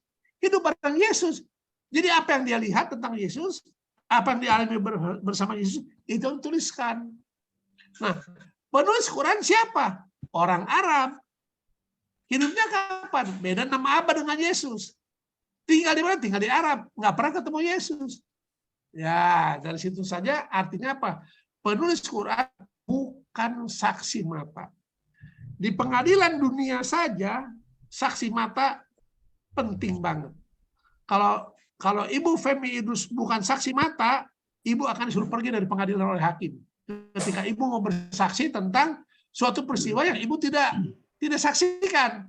Apakah Ibu Femi Idrus menyaksikan peristiwa pembunuhan yang kemarin? Nggak tahu Pak Hakim. Saya di Hamburg, kalau gitu Ibu pulang saja. Ibu tahu dari mana? Ibu bukan saksi mata, gitu loh. Di dunia aja penting saksi mata. Nah, kira-kira begitulah Mas Mika ya. Jadi boleh sedikit Boleh buat Mas Mika ini sedikit ya. Boleh. Kaitan dengan kata tadi ada 3 sudut pandang. Satu tadi sudah dikatakan sama Brother Ucok berkaitan dengan liturgi ibadah haji. Terus satu lagi sudut pandangnya bahwa dulu kehidupan masyarakat jahiliyahnya orang Arab menjadi lebih baik, kembali kepada Allah sebagai kaidah menyembah kepada satu Allah. Terus kaidah lain-lainnya, sudut pandang lainnya dihubungkan dengan syariat, bagaimana cara wudhu dan segala macam. Jadi tergantung kita mau lihat dari mana pengertian penekanan mereka mengenai pengertian sempurna itu. Tentu jauh atau berbeda sekali dengan pengertian sempurna dari kita pihak Nasrani. Cara menilainya tentu lain lagi. Cuma itu saja. Terima kasih. Oke, terima kasih Ibu Femi. Ada Ya, satu sedikit sekali. Di Quran tidak ada tertulis yang Isa itu lahir dari perawan. Karena itu juga namanya Maryam. Maryam itu saudaranya Harun. Jadi itu sudah satu. Yang kedua apa lagi? Dan juga di bawah pohon korma. Jadi sudah nggak fix menurut saya. Oke. Mbak Uni Femi, di Quran ada, makanya di Quran itu ada kisah, saya lupa ayatnya, tuduhan orang-orang di sekitar Maria. Jadi Yesus, Maria dulu berzina. Saya nggak ingat, ada nanti saya kasih ya. Jadi ada ayatnya, jadi Maria dituduh berzina karena belum berkeluarga sudah punya anak. Makanya nanti Maria nunjuk ke anaknya ngomong. Gitu, ada kisahnya di Quran itu. Kalau yang bisa dapat, bayi ini membela punya. Ya. Di kitab Maryam sendiri kalau tidak salah. Hah? Kalau tidak salah di Maryam. Iya, di kitab Maryam mungkin ya. Jadi ada gitu ya.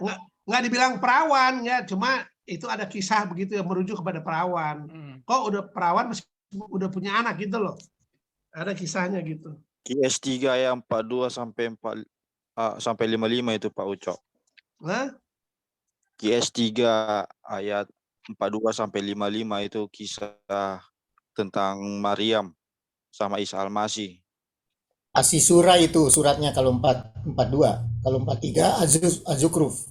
42 atau 43? Ali Imran tuh. Ali Imran. Oh, surat 3. QS 3. Oh ya, ini ayat 47 ya, Ibu Uni Femi saya bacakan ya.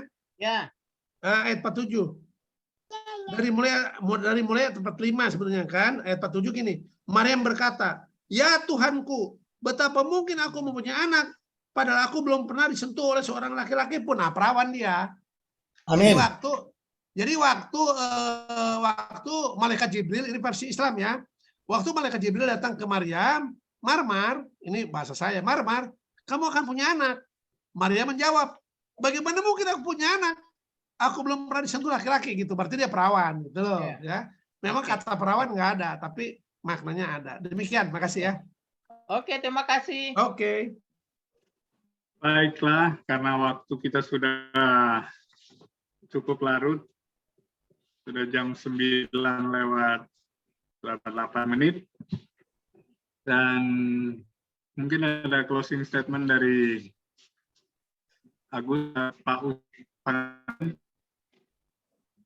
Oh, oke ya. Jadi karena ini saya senang malam ini jadi secara tidak sengaja diarahkan untuk kita ngobrol-ngobrol ya, membahas sesuatu dengan hati terbuka, dengan rendah hati, saling memberi informasi agar kita bisa makin akrab. Terima kasih. Jadi apapun perbedaan kita bisa selesaikan dengan cara kita rendah hati dan melihat firman Tuhan gitu. Jadi itu saja. Jadi saya senang kehadiran teman-teman di sini cukup banyak ya, dan nampak antusias teman-teman ya, ada, dan saya makin senang lagi karena apa? Ada Mas Muhammad Zahal kasih masukan, kasih pertanyaan kepada kita. Ini Mas Zahal kedudukannya sama seperti kita ya, orang-orang yang rindu akan kebenaran. Amin. Ya, walaupun kita beda agama, kita rindu akan kebenaran. Jadi kita nggak bicarakan agama dalam pengertian kotak, tapi dalam pengertian kita mau belajar firman Tuhan lah, agar kita bisa mengerucut, pada akhirnya kita bisa menyatu. Ya, kalau kita makin fanatik ke agama kita makin jauh satu dengan yang lain. Nggak usah Kristen Islam, Kristen aja ada berapa denominasi, kan gitu, akan makin jauh. Yang Advent, ngomong Advent, dengan Protestan, dengan GKI, akan makin jauh. Tapi kalau kembali ke firman Tuhan, ya akan makin dekat. Begitu juga dengan Islam. Ya. Jadi itu yang saya pikir kita mesti amalkan. Terima kasih ini grup How Are You Brother and Sister, grup Renungan Selasa Malam yang sudah menyediakan fasilitas untuk kita belajar kebenaran tentang firman Tuhan. Bukan kebenaran tentang agama tertentu, bukan. Kebenaran tentang firman Tuhan. Jadi demikian masih Monruntu ya. Oke, terima kasih Saya ucap pengabean dan kita akan akhiri pertemuan kita pada malam hari ini dan mohon kesediaan Bapak Tommy Pontoh untuk menutup acara pada malam hari ini. Untuk berdoa. Ya, untuk berdoa. Baiklah, kita bersatu dalam doa. Ya Allah, ya Khalik kami, terima kasih atas kemurahan-Mu karena Engkau menyediakan kesempatan bagi kami untuk bertemu satu dengan yang lain biarpun melalui Zoom, di mana kami bisa saling berbagi informasi terutama untuk menggali kebenaran-Mu Bapa. Mohon pertolongan dari surga sehingga hidayah selalu tercurah bagi kami untuk mengerti lebih jauh. Amin. Sertai saudara-saudara kami semua yang hadir di sini untuk kembali melakukan aktivitas seperti sedia kala, karena kami layangkan doa terima kasih ini hanya di dalam nama Isa Al-Masih sebagai junjungan kami. Amin. Amin. Amin. Terima kasih.